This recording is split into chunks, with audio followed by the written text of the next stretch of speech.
மத்தேயு சுவிசேஷம் 24ஆம் அதிகாரம் 41வது வசனத்தில் இயேசுவானவர் சொல்லும்போது 2 ஸ்திரீகள் மாவரைத்துக் கொண்டிருப்பார்கள், அதாவது எந்திரம் அரைத்துக் கொண்டிருப்பார்கள். அதில் ஒருவள் ஏற்றுக்கொள்ளப்படுவாள், ஒருவள் கைவிடப்படுவாள் என்று சொல்லுகிறார். அதோடு கூட ஆண்டவர் லூக்கா சுவிசேஷத்திலும் 17ஆம் அதிகாரம் 35வது வசனத்தில் 2 ஸ்திரீகள் கயிறு திரித்துக் கொண்டிருப்பார்கள். அதில் ஒருவர் எடுத்துக்கொள்ளப்படுவார், ஒருவர் கைவிடப்படுவார். நாம இன்னைக்கு எதை பார்க்க போறோம், எதை பத்தி பார்க்க போறோம் அப்படின்னு கேட்டீங்கன்னு சொன்னா, இந்த 2 ஸ்திரீகளை குறித்து நாம் பார்க்க போகிறோம்.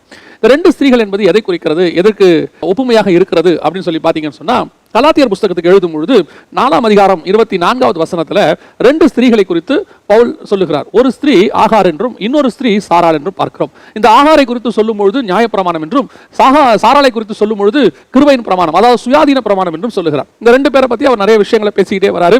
பைபிள்ல இந்த மாதிரி 2 கம்பேரிட்டிவ் ஸ்டடி நிறைய இருக்கு. நான் இதை படிச்சுட்டே இருக்கும்போது எனக்கு ஆண்டவர் ஒரு கம்பாரிசனான 2 ஸ்திரீகளை காட்டினார். நம்ம இப்ப அதை பத்தி தான், அவங்கள பத்தி தான் பார்க்க போறோம் இன்னைக்கு. ஒரு ஸ்திரீ எடுத்துக்கொள்ளப்பட்டால், ஒரு ஸ்திரீ கைவிடப்பட்டால். அதாவது தன்னுடைய பிரயாணத்துல ஒரு ஸ்திரீ அந்த பிரயாணத்தை முடித்தால், ஒரு ஸ்திரீ வழியிலேயே மரித்து போனாள். உங்களுக்கு நான் யாரை சொல்லணும் ஒருவேளை தெரிஞ்சிருக்கும். யாக்கோபுக்கு 2 மனைவிகள் இருந்தார்கள். அந்த 2 மனைவிகள், ஒருவள் ராகேல், இன்னொன்று லேயாள். இந்த 2 பேரை குறித்து பார்க்கும்போது, இவருடைய ஆரம்பத்திலிருந்து முடிவை குறித்து பார்க்கும்போது, இவங்க 2 பேருமே கானானை நோக்கி பிரயாணம் பண்ண தொடங்கினார்கள். யாக்கோபோடு கூட புறப்பட்டார்கள். சிரியா தேசத்திலிருந்து, அதாவது புறஜாதியா தேசத்திலிருந்து இவர்கள் புறப்பட்டார்கள். புறப்பட்ட இந்த 2 பேருமே முடிவு வரைக்கும் வந்தார்களான்னு பார்த்தீங்கன்னு சொன்னா, 2 பேருமே வராங்க. வர வழியிலேயே ராகேல் மரித்து போனாள். ஆனால் லேயாளோ மக்பேலா எனப்பட்ட குகையிலே, அதாவது மம்ரேயின் சமபூமி, அதாவது குகை ஒன்று வாங்கப்பட்டது, ஆபிரகாமால் வாங்கப்பட்டது. அந்த வசனம் அழகா இருக்கு. அதுல ஆபிரகாமும் சாராளும் அதில் அடக்கம் பண்ணப்பட்டார்கள். அதுல தான் ஈசாக்கும் ரெபேக்காலும் அடக்கம் பண்ணப்பட்டார்கள். அதே கல்லறையில் தான் நான் லேயாளையும் அடக்கம் பண்ணினேன், என்னையும் அங்க பண்ணுங்கன்னு சொல்லி தான் ஆபிரகாம் முடிக்கிறார். அப்ப லேயாளுடைய முடிவை பார்த்தீங்கன்னு சொன்னா, அந்த ஜீனியாலஜில இன்னும் சொல்ல போனா வாக்குத்தத்தம் பண்ணப்பட்டதான ஆபிரகாம், சாராள், ரெபேக்காள், ஈசாக்கு, இந்த அந்த ஒரு முழுமையான பூரணமான முடிவுக்குள்ளே வருகிறது. ஆனால் ராகேலுடைய முடிவை நீங்கள் பார்த்தீங்கன்னு சொன்னார், வர வழியிலேயே அவன் ஒரு இடத்துல அவளை ஒரு கல்லறையிலே வைத்து அதன் மேல ஒரு தூணை வைத்தான் என்று சொல்லி வேதம் சொல்லுகிறது. நான் இதை எப்படி நான் படிக்கும்போது ஆண்டவர் எனக்கு சொல்லிக் கொடுத்தது என்னன்னு சொன்னா, இன்னைக்கு 2 வகையான சபைகள் இருக்கிறது. சபைகள்னா விசுவாசிகள் 2 வகையாக நாம் இருக்கிறோம். 2 பேருமே யாக்கோபுக்கு மனைவிகள் தான். 2 பேருமே தேவனுக்கு என்று அழைக்கப்பட்டவர்கள் தான். அதான் புத்தி உள்ளவர்கள், புத்தி இல்லாதவர்கள், 2 பிரிவு இருக்குது. 2 பேருமே கன்னிகைகள் தான். 2 பேருமே மணவாளை நோக்கி புறப்பட்டவர்கள் தான். இந்த யாக்கோபுடைய மனைவிகள் ராகேலுக்கும் லேயாளுக்கும் ஞானார்த்தம் உண்டு. அதாவது கலாத்தியர் 4ல சொல்லும்போது ஆகாருக்கும் சாராளுக்கும் ஞானார்த்தம் உண்டு என்று சொல்லப்பட்டதுபடியே இந்த ராகேலுக்கும் லேயாளுக்கும் ஞானார்த்தம் உண்டு. அந்த ஞான அர்த்தத்தின்படி இந்த 2 பேரும் புறப்பட்டு வருகிறார்கள். இவர்கள் 2 பேரும் வந்தாதான் பூரணமாகும். இந்த 2 பேருடைய பூரணத்துக்குள்ள ஒரு சின்ன குறைவு வருகிறது, அதாவது ராகேலுடைய வாழ்க்கையில. இப்ப நம்ம அதை குறித்து தான் நம்ம இன்னைக்கு பார்க்க போகிறோம்.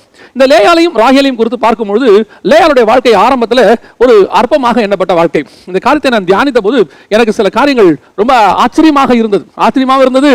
லேயாளை குறித்து எனக்கு கொஞ்சம் துக்கமாகவும் இருந்தது. ஏன் லேயாளை குறித்து துக்கமா இருந்தது அப்படின்னு கேட்டா, ஒரு சராசரி பெண்ணுக்கு கிடைக்கக்கூடியதான அடிப்படை சுதந்திரம் கூட அவளுக்கு இல்லாத இருந்ததை நாம் பார்க்கிறோம். அவள் மூத்தவள், அவளுக்கு தான் திருமணம் முதல்ல செய்யணும், உண்மைதான். ஆனால் யாக்கோபு அந்த வீட்டில் ஏறக்குறைய ஒரு 7 வருஷமாக இருக்கிறான். 7 வருஷமாக அவனுடைய பார்வை முழுவதும் ராகேல் மேலேயே இருக்கிறது.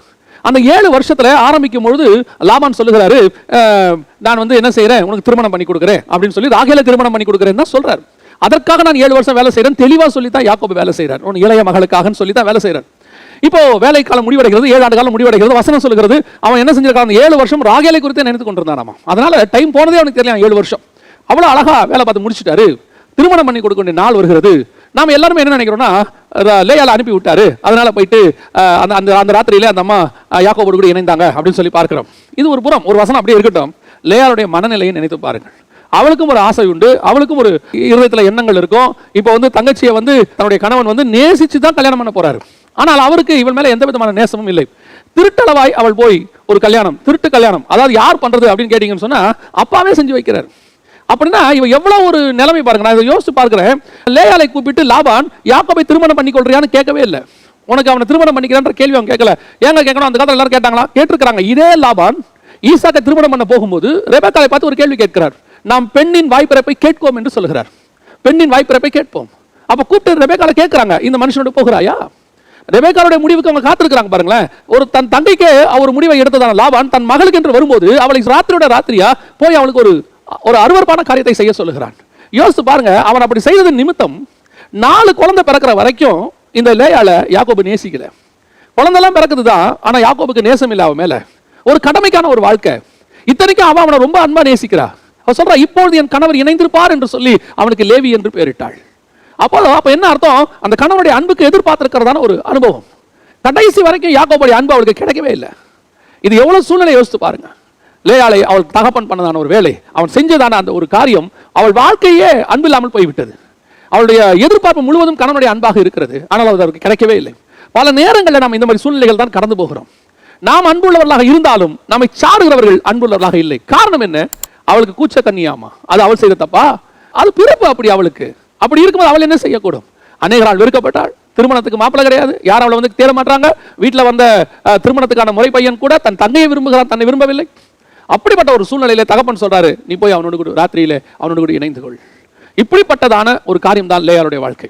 நம்ம அநேகர் இப்படிப்பட்டதான காரியங்களை கடந்து போய் இருக்கிறார்கள். வீட்டாராலேயே அருவருக்கப்பட்டவர்கள் எத்தனையோ பேர், வீட்டாராலேயே வெறுக்கப்பட்டவர்கள் எத்தனையோ பேர். ஏன் இந்த பிள்ளை பிறந்ததுன்னு சொல்லி கடைசி வரைக்கும் கேட்டவங்க எத்தனை பேர்? பெண் பிள்ளையா பிறந்ததுக்காக எத்தனை பிள்ளைகளை கொலை செய்திருக்கிறார்கள், சிறு வயதிலேயே கொலை செய்திருக்கிறார்கள். எத்தனை பெண் பிள்ளைகளை ஒதுக்கி தள்ளி இருக்கிறார்கள். சில கடிதங்கள்லாம் வரும், பார்ப்போம், மெயிலெல்லாம் வரும். கேட்கும்போது சில சகோதரிகளுடைய அந்த மெயில்ஸை படிக்கும்போது ஆச்சரியமாக இருக்கும். இப்படிப்பட்ட சூழ்நிலைகள் எல்லாம் கடந்து போக முடியுமா? ஒரு வாலிப ஒரு மகள் இவ்விதமாக எழுதியிருந்தாள், அண்ணே எனக்கு வீட்டில் யாருமே கிடையாது, யாருமே எனக்கு திருமணம் செஞ்சு வைக்கிறதுக்கு யாருமே கிடையாது. நான் வந்து ஒரு தனித்து இருக்கிற ஒரு ஆள், எனக்கு யாரையும் விரும்பி போய் கல்யாணம் பண்ணுறதுலாம் இஷ்டம் இல்லை, அது பைபிளுக்கு அகைன்ஸ்ட் எனக்கு தெரியும். எனக்கு திருமணத்துக்கு போய் பேசுறதுக்கு கூட ஆள் இல்லை, யாரும் வந்து எனக்கு கேட்கவும் மாட்டாங்க. நான் வீட்டிலேயே தான் இருக்கிறேன், வேலைக்கு போகிறேன், வரேன், சம்பாதிக்கிறேன். ஆனால் எனக்கு திருமணம் செஞ்சு வைக்க, எனக்கு போய் முறைப்படி பேச எனக்கு யாருமே இல்லை, நான் ஒரு அனாதையாக இருக்கிறேன். இந்த மாதிரி நிறைய இருக்குது. அப்படிப்பட்ட சூழல் தான் இந்த லேயாள் கடந்து வந்தது. தகப்பன் ஏதோ ஒரு இட தள்ளி விட்டால் போதும். சில நேரத்தில் நீங்கள் பார்த்துருப்பீங்கன்னா சில ஆஃபர் கொடுப்பாங்க, அதாவது கடைகளில் போடுவாங்க. அந்த இயர் எண்டிங் வரும்போது அந்த பொருள் சேல்ஸ் ஆகாது. சேல்ஸ் ஆகாத அந்த பொருளை என்ன செய்வாங்கன்னு கேட்டிங்கன்னா, ஆஃபர் போட்டு, ஆடி ஆஃபர் அந்த மாதிரி ஆஃபர்லாம் போடுவாங்க. போட்டு ஒன்று வாங்கினா ஒன்று ஃப்ரீ அப்படின்னு போடுவாங்க. அந்த ஒன்று வாங்கினா ஒன்று ஃப்ரீ அப்படிங்கிற மாதிரி தான் லாபான் லேயாளை அனுப்பி வைக்கிறான். ராகேலுக்கு லேயாள் ஃப்ரீ. யோசித்து பாருங்க, லேயாளோட இருதயம் எப்படிப்பட்டதான உடைக்கப்பட்டிருக்குன்னு கொஞ்சம் நினைச்சு பாருங்க. அந்த மாதிரி எத்தனை சூழ்நிலையில பொண்ணை கல்யாணம் பண்ணி கொடுத்தா போதும், அனுப்பிவிட்டா போதும், சரியா விசாரிக்காம, யார் என்னன்னு பார்க்காம, தான் வீட்டை விட்டு மக போனா போதும்னு சொல்லி அனுப்பி வச்சு எத்தனையோ பெண்களுடைய வாழ்க்கை நாசமாய் போச்சு. ஒரு இனத்தாருடைய, பழங்குடி இனத்தாருடைய திருமண முறையை கொடுத்து பறித்து கொடுத்தேன். ஆச்சரியமாக இருந்தது. அந்த தகப்பன் இடத்துல வந்து என்ன செய்வாங்கன்னு தெரியுமா? ஒரே ஒரு பாட்டில் சாராய பாட்டில் ஒருத்தன் கொடுப்பானாம், இன்னைக்கு உன் மகளை நான் திருமணம் செஞ்சுக்கிறேன்னு. அந்த அவ்வளவுதானாமா, அந்த சாராய பாட்டில் வாங்கிட்டு மகளை அனுப்பி விட்டுருவாங்களாமா திருமணம் செஞ்சு. திருமண முறைனா என்னன்னா, கையை பிடிச்சி கையில் கொடுத்து ஒரு துண்டு மாதிரி ஒன்று கட்டி அனுப்பி விட்டுருவாங்க, அவ்வளவுதானமா. அவன் கூட்டிட்டு போய் அந்த பிள்ளையோட ஒரு 6 மாசம் 8 மாசம் இருந்து அவள் கர்ப்பவதியான பிறகு திருப்பி கொண்டு வந்து வீட்டிலே விட்டுட்டு போயிடுவானா, எனக்கு வேணான்ட்டு. அவன் திருப்பி வேற ஒரு கல்யாணம் பண்ண போவானா. அந்த பெண்ணுடைய நிலைமையை நினைச்சு பாருங்க. அவளுக்கு இருதயம் இருக்கு இல்லையா? இதுதான் லேயாளுடைய நிலைமை. அவருடைய இருதயம் உடைக்கப்பட்ட நிலைமை. வனாந்திரத்துக்குள்ள போகிற சூழ்நிலை சொல்றமே, அந்த மாதிரி தான் வீட்டுக்குள்ளேயே இருக்கிறா. நம்ம வனாந்திரம்னா நிறைய பேர் நினைச்சுக்கிறாங்க, நாங்க என்ன வனாந்திரத்துக்கு போறதுன்னா எங்க போறோம், பாலைவனத்துக்கு போறோமா? அநேகருக்கு வீடே வனாந்திரம், அநேகருடைய வீடு வனாந்திரம். வீட்டுக்குள்ள ஏன்டா போறோம், ஏன் சாயங்காலம் வருது வேலையை முடிச்சு ஏன் வீட்டுக்கு போறோம்னு நினைக்கக்கூடிய எத்தனையோ பெண்கள், எத்தனையோ ஆண்கள் இருக்கிறாங்க. சர்ச்சுக்கு வரும்போது நிம்மதியா இருக்குது, திருப்பி ஏன் நம்ம வீட்டுக்கு போறோம், வீட்டுக்கு போகும்போது நிம்மதி இல்லையேன்னு சொல்லக்கூடியவங்க எத்தனையோ பேர் சொல்றாங்க. இங்கே இருக்கிற நல்லா இருக்கும் போகிற பாஸ்டர், சர்ச்சில் இருக்கிற வரைக்கும் நிம்மதியா இருக்குது, வீட்டுக்கு போறதுக்கே பிரச்சனை, பயமா இருக்குது, வீடே வனாந்திரம். அப்படிதான் லேயாளுக்கு. ஒவ்வொரு நாளும் கணவன் தண்டத்தில் அன்பா இருப்பான் எதிர்பார்த்து பார்த்து பார்த்து அவருடைய வாழ்க்கையில் அன்பு கிடைக்காம போயிருச்சு. 4 குழந்தை பிறகுது அவளுக்கு, கிடைக்காம போச்சு. ஆனால் அவனுடைய பார்வை முழுக்க, இன்னும் சொல்ல போனா யாக்கோபு லேயாளுக்காக வேலை செய்தான். ஆனால் லேயாளுக்கு செய்யலாம், ராகேலுக்காக தான் செஞ்சான். 14 வருஷமா ராகேலுக்காக தான் வேலை செஞ்சிருக்கான், லேயாளுக்காக வேலையே செய்யல. அப்படிப்பட்ட சூழ்நிலையில தான் லேயாளும் ராகேலும் புறப்படுறாங்க. புறப்படும் போது இந்த ராகேலை யாக்கோபு அதிகமாக நேசிக்கிறான். அதனால தான் இயேசு கிறிஸ்து சொல்லும்போது, இஸ்ரவேலரையும் புறஜாதியரையும் குறித்து சொல்லும்போது, இஸ்ரவேலருக்கு ஆபிரகாம் மூலமாக அவர் எல்லா விதத்திலும் வாக்குத்தத்தம் பண்ணப்பட்டு எல்லாம் செஞ்சிருந்தாலும், புறஜாதியரை குறித்து சொல்லும்போது தேடாதவர்களாலே நான் கண்டடையப்பட்டேன்ங்கிறார். நான் தேடாதவர்களாலே கண்டடையப்பட்டேன். ஏசாயாவை குறித்து சொல்லுகிறான்னு சொல்றார், நான் தேடாதவர்களாலே கண்டடையப்பட்டேன். அப்படிதான் ஒரு புறஜாதியார் மாதிரி தான் அங்க இருக்கிறான். லேயாளை பொறுத்த வரைக்கும் ஒரு புறஜாதி சபை மாதிரி, ராகேலை பொறுத்த வரைக்கும் விரும்பின சபை, இஸ்ரவேலர்கள் மாதிரி அப்படி இருக்கிறாங்க. நான் எப்பவுமே இந்த ரெண்டத்தையும் தனித்து பார்க்கறது இல்லை, இணைச்சு தான் பார்க்கிறேன், சொல்றேன். அப்படி இருக்கிறாங்க. இப்ப புறப்படுறாங்க. புறப்படும் போது ராகேல் இவ்வளவு தூரம் நேசிக்கப்பட்டு 14 வருஷம் தன்னுடைய வாழ்க்கையை செலவு பண்ணியிருக்கிறான் யாக்கோபு. ஆனால் அவள் அவனுடைய கல்லறையில வைக்கப்படவில்லை, அவள் தன்னுடைய ஓட்டத்தை முடிக்கவில்லை. அந்த ஓட்டம் பாதியிலேயே முடிந்து போனது. இன்னைக்கு ஆண்டவர் நம்மளை அப்படிதான் விலைக்கரையும் கொடுத்து வாங்கி இருக்கிறாரு. ஆண்டவர் நமக்காக நிறைய செலவு பண்ணியிருக்கிறார், தன் ரத்தத்தையே கொடுத்திருக்கிறாரு, தன் ஜீவனை கொடுத்திருக்கிறாரு. புறஜாதியாருக்கும் இஸ்ரவேலருக்கும் ஒரே அளவில் தான் ரத்தம் சிந்தி இருக்கிறாரு. 2 பேருக்கும் அவர் வேலை செஞ்சிருக்கிறாரு, 2 பேருக்கும் அவர் ரத்தம் சிந்தி இருக்கிறாரு. ஆனால் இதுல ராகேலுடைய ஓட்டம், ஒரு சிலருடைய சபையுடைய ஓட்டம், ஒரு சில விசுவாசிகளுடைய ஓட்டம் முடிவை காணவில்லை. என்ன காரணமாக இருக்கும், அதைத்தான் நாம் பார்க்க போகிறோம். முதலாவதாக ஆதியாகமத்தின் புஸ்தகம் 30ஆம் அதிகாரம் 1வது வசனத்துல ராகேலுக்கு இருந்த மிகப்பெரியதான ஒரு சுபாவம் என்னவென்று சொல்லி பார்க்கும்பொழுது, பிள்ளை பெறாததனாலே தன் சகோதரியின் மேல் பொறாமை கொண்டு. இன்னைக்கு சபைகளுக்குள்ள, ஊழியர்களுக்குள்ள, விசுவாசிகளுக்குள்ள ஒவ்வொருத்தருக்குள்ளேயும் இருக்கக்கூடாத மிக மோசமான சுபாவங்களில் ஒன்று பொறாமை. தன் சகோதரிக்கு குழந்தை பிறக்குது, தனக்கு குழந்தை இல்லை. அப்படி இருக்கும்போது உடனடியாக இவளுக்கு என்ன வந்திருக்கணும்? நியாயமா என்ன வரணும்? துக்கம் வரணும். ஐயோ எனக்கு பிள்ளை இல்லையே, ரெபேக்காளுக்கு பிள்ளை இல்லைன்னு அவன் என்ன செய்யறான்? போய் ஜெபம் பண்றான் ஈசாக்கு. இப்போ அண்ணாளுக்கு பிள்ளை இல்லைன்னு சொன்னா அவன் துக்கமாக இருந்தாலும் தான் இருக்கு. ஆனா இவளுக்கு இருந்தது என்ன தெரியுமா? பொறாமை. நமக்கு ஒன்று இல்லை, இன்னொருத்தருக்கு இருக்குன்னு சொன்ன உடனே எனக்கு இல்லையங்கிறத விட அவங்களுக்கு இருக்கேன்னு நினைக்கிறீங்க பார்த்தீங்களா? அதுக்கு பேர் தான் பொறாமை. பொறாமை கொள்ளக்கூடியதான ஆவிக்குரிய வாழ்க்கை, பொறாமை கொள்ளக்கூடியதான ஊழியம், பொறாமை கொள்ளக்கூடியதான சபை ஒரு நாளும் தன்னுடைய ஓட்டத்தை முடிக்காது. ஆண்டவர் நம்மை விட ஒருத்தர் அதிகமாக ஆசீர்வதிச்சா நீங்க சந்தோஷப்படுங்க. சந்தோஷப்பட முடியலையா? பொறாமையாவது படாம இருங்க. இன்னைக்கு உங்களை விட உங்க அக்காவையோ தங்கச்சியோ அண்ணனையோ தம்பியையோ கர்த்தர் ஆசீர்வதிக்கிறாரு. கீழே உள்ளவன் ஊழியத்துல மேல வரான். அதை பார்க்கும்போது உங்களுக்கு ஏன் பொறாமை வருது? என் கூட இருந்தவெல்லாம் மேல போயிட்டான், என் கூட இருக்கிற நான் பார்த்து வளர்ந்த பையன் அப்படின்னு நினைக்க கூடாது. நான் சொல்லி கொடுத்த ஒருத்தன் மேலே வந்திருக்கிறான் அப்படி நான் சந்தோஷப்படணும். அதான் நல்ல இருதயத்துக்கு அடையாளம். என் அக்காவுக்கு எனக்கு தான் பிள்ளை இல்லை, என் அக்காவுக்கு பிள்ளை இருக்குது, சோத்திரம், சந்தோஷம், ஆண்டவரே அவங்களுக்கு கொடுத்தீங்க, எனக்கும் கொடுங்கப்பான்னு கேட்டால் வேற விஷயம். அது பொறாமை. பாருங்க, இன்னைக்கு பொறாமை உங்களுடைய ஆவிக்குரிய வாழ்க்கையை அடித்து விடும். சவுலுக்கும் தாவீதுக்கும் என்ன வித்தியாசம் நினைக்கிறீங்க? சவுலை கேவலமாய் பேசும்போது கூட இவனா எங்களுக்கு ராஜான்னு சொல்லும்போது கூட அவன் அமைதியாக இருந்தான். அவங்களை கொல்ல வேண்டும் என்ற ஒரு சிச்சுவேஷன் வருது. அன்னைக்கு அவன் ஜெயிக்கிறான். ஜெயிச்ச பிறகு கூட இருக்கவங்க சொல்றாங்க, உன்னை ராஜாவான்னு கேட்டவங்க எல்லாம் அடிச்சு நீ கொன்னுடுவோன்னு. அவன் சொல்றான், இன்று கர்த்தர் ரட்சிப்பை உண்டு பண்ணினால் இன்று எந்த விதமான கொலை நடக்கக்கூடாதுங்கிறான். அப்படி இருக்கும்போது அதே சவுல் தனக்கு எதிராக ஒரு மனுஷனை, ஒரு சின்ன பையனை ஜனங்கள் பாராட்டின போது அவனுக்குள்ளே வந்ததான மிக முக்கியமான காரியம் பொறாமை. சவுல் கொண்டது 1000, தாவீது கொண்டது 16,000. அப்படி சொன்ன உடனே அவனுக்கு ஒரு பொறாமை வந்துருச்சு. அந்த பொறாமை தான் சவுளுடைய வீழ்ச்சிக்கு காரணம். சவுளுடைய வீழ்ச்சிக்கு அதுதான் காரணம். அங்க ஆரம்பிச்ச பொறாமை கடைசியில அவன் வாழ நாண்டு கொண்டு சாகிற வரைக்கும் போச்சு. என்ன செஞ்சிருக்கலாம் சவுல் தெரியுமா? நான் சொன்ன மாதிரியே என்னுடைய ஆசியில பாதிய, என் நாட்டில் பாதிய, என் மகளை அவனுக்கு திருமணம் செஞ்சு கொடுத்து அவனையும் ஒரு ராஜாவாக்கி அழகு பார்த்து அவன்கிட்ட சொல்லியிருக்கலாம், யோனத்தான் எனக்கு அப்புறம் இருப்பான், நீ அவனுக்கு உதவியா இருந்தா தாவீது மாட்டேன் சொல்லியிருக்க போறான். தாவீதுடைய இருதயம் அப்படிப்பட்ட இருதயமே கிடையாது. அவன் எல்லாத்துக்கும் தயாரா இருந்தான். சவுல் ராஜபாரம் முடிக்கிற வரைக்கும் அவன் ராஜாவாகல பாருங்க. அவன் சவுல் மேல கையே போடல பாருங்க. அப்படிப்பட்டதான ஒரு மனுஷன். ஆனால் நடந்தது என்ன? தாவீது மேல சவுலுக்கு பயங்கரமான பொறாமை. அவனை எப்படியாவது கொண்டு வரணும், எப்படியாவது அழிச்சிடணும். இங்க ராகேலுக்கு இருந்தது அதுதான்.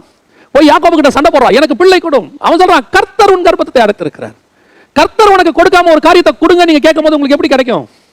கர்த்தர் உனக்கு என்ன கொடுத்தாரோ அதுதான். ஒருத்தருக்கு 5 வகையான ஊழியம், 5 வகையான ஊழியத்திலையும் 5 பேருக்கு ஆண்டவர் கொடுத்திருக்கிறாருன்னா 5 வகையில அவங்களுக்கு ஏத்த மாதிரி தான் கொடுத்திருப்பாரு. அவங்களுக்கு அது கிரியை செய்து எனக்கு கிரியை செய்யலையே, இதுல என்ன இருக்கு? ஒரு காலத்துல ஒரு மிகப்பெரியதான ஊழியர் பிரசங்கம் பண்ணதை நான் கேள்விப்பட்டிருக்கிறேன், நான் பார்த்திருக்கிறேன் அந்த வீடியோவை. அதுல அவர் சொல்லுவார், என்னுடைய மீட்டிங்க்கு கிரௌட் வருது அப்படின்னு உடனே எதிரில் இருக்கிறவங்களுக்கு போறாம உடனே எங்க மீட்டிங்கு கிரௌட் வருதுன்னு ஒரு அனௌன்ஸ்மெண்ட். அவர் எத்தனை லைட் போட்டாரு? அவரு 100 லைட் போட்டாரு, எனக்கு 200 லைட் போடு. அவர் ஸ்டேஜ் என்ன சைஸ் போட்டாரு? 10க்கு 10, எனக்கு 10க்கு 15 போடு. ஏன்? நான் அவரோட பெரிய ஊழியக்காரன் காட்டணும். பொறாம. அடுத்த ஊழியன் மேல பொறாம, அடுத்த விசுவாசி மேல பொறாம, அடுத்த சபை மேல பொறாம. இன்னைக்கு நம்ம எல்லாருமே ஒரு ராஜாவுக்கு தானே வேலை செய்யறோம், ஒரு ராஜ்ய பாரம் தானே. இப்போ நீங்க யோசிச்சு பாருங்க, உங்க கால் மாதிரியே கை இருந்தா ஓகேவா?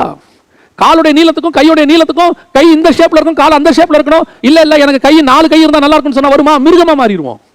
மிருகமே முன்னங்காலம் பின்னங்காலம் வேற வேற தான். அப்ப ஆண்டவர் ஊழியத்தை அப்படித்தான் வச்சிருக்கிறாரு. நாம எல்லாம் இணைந்து செய்வதற்கு கர்த்தர் வச்சிருக்கிறார். இன்னைக்கு ஒரு ஊழியரை பார்த்தோ, விசுவாசியை பார்த்தோ, சக விசுவாசியை பார்த்தோ, நான் இன்னும் சொல்றேன், ஒருவேளை ரட்சிக்கப்படாதவங்களா இருந்தாலும் அவங்கள பார்த்து கூட பொறாமப்படாதீங்க. உங்க ஆபீஸ்ல ஒருவேளை உங்களை விட கீழே இருக்கிறவங்க மேல வராங்களா? கர்த்தர் உயர்த்துறாரா? அப்படியே அமைதியா இருங்க.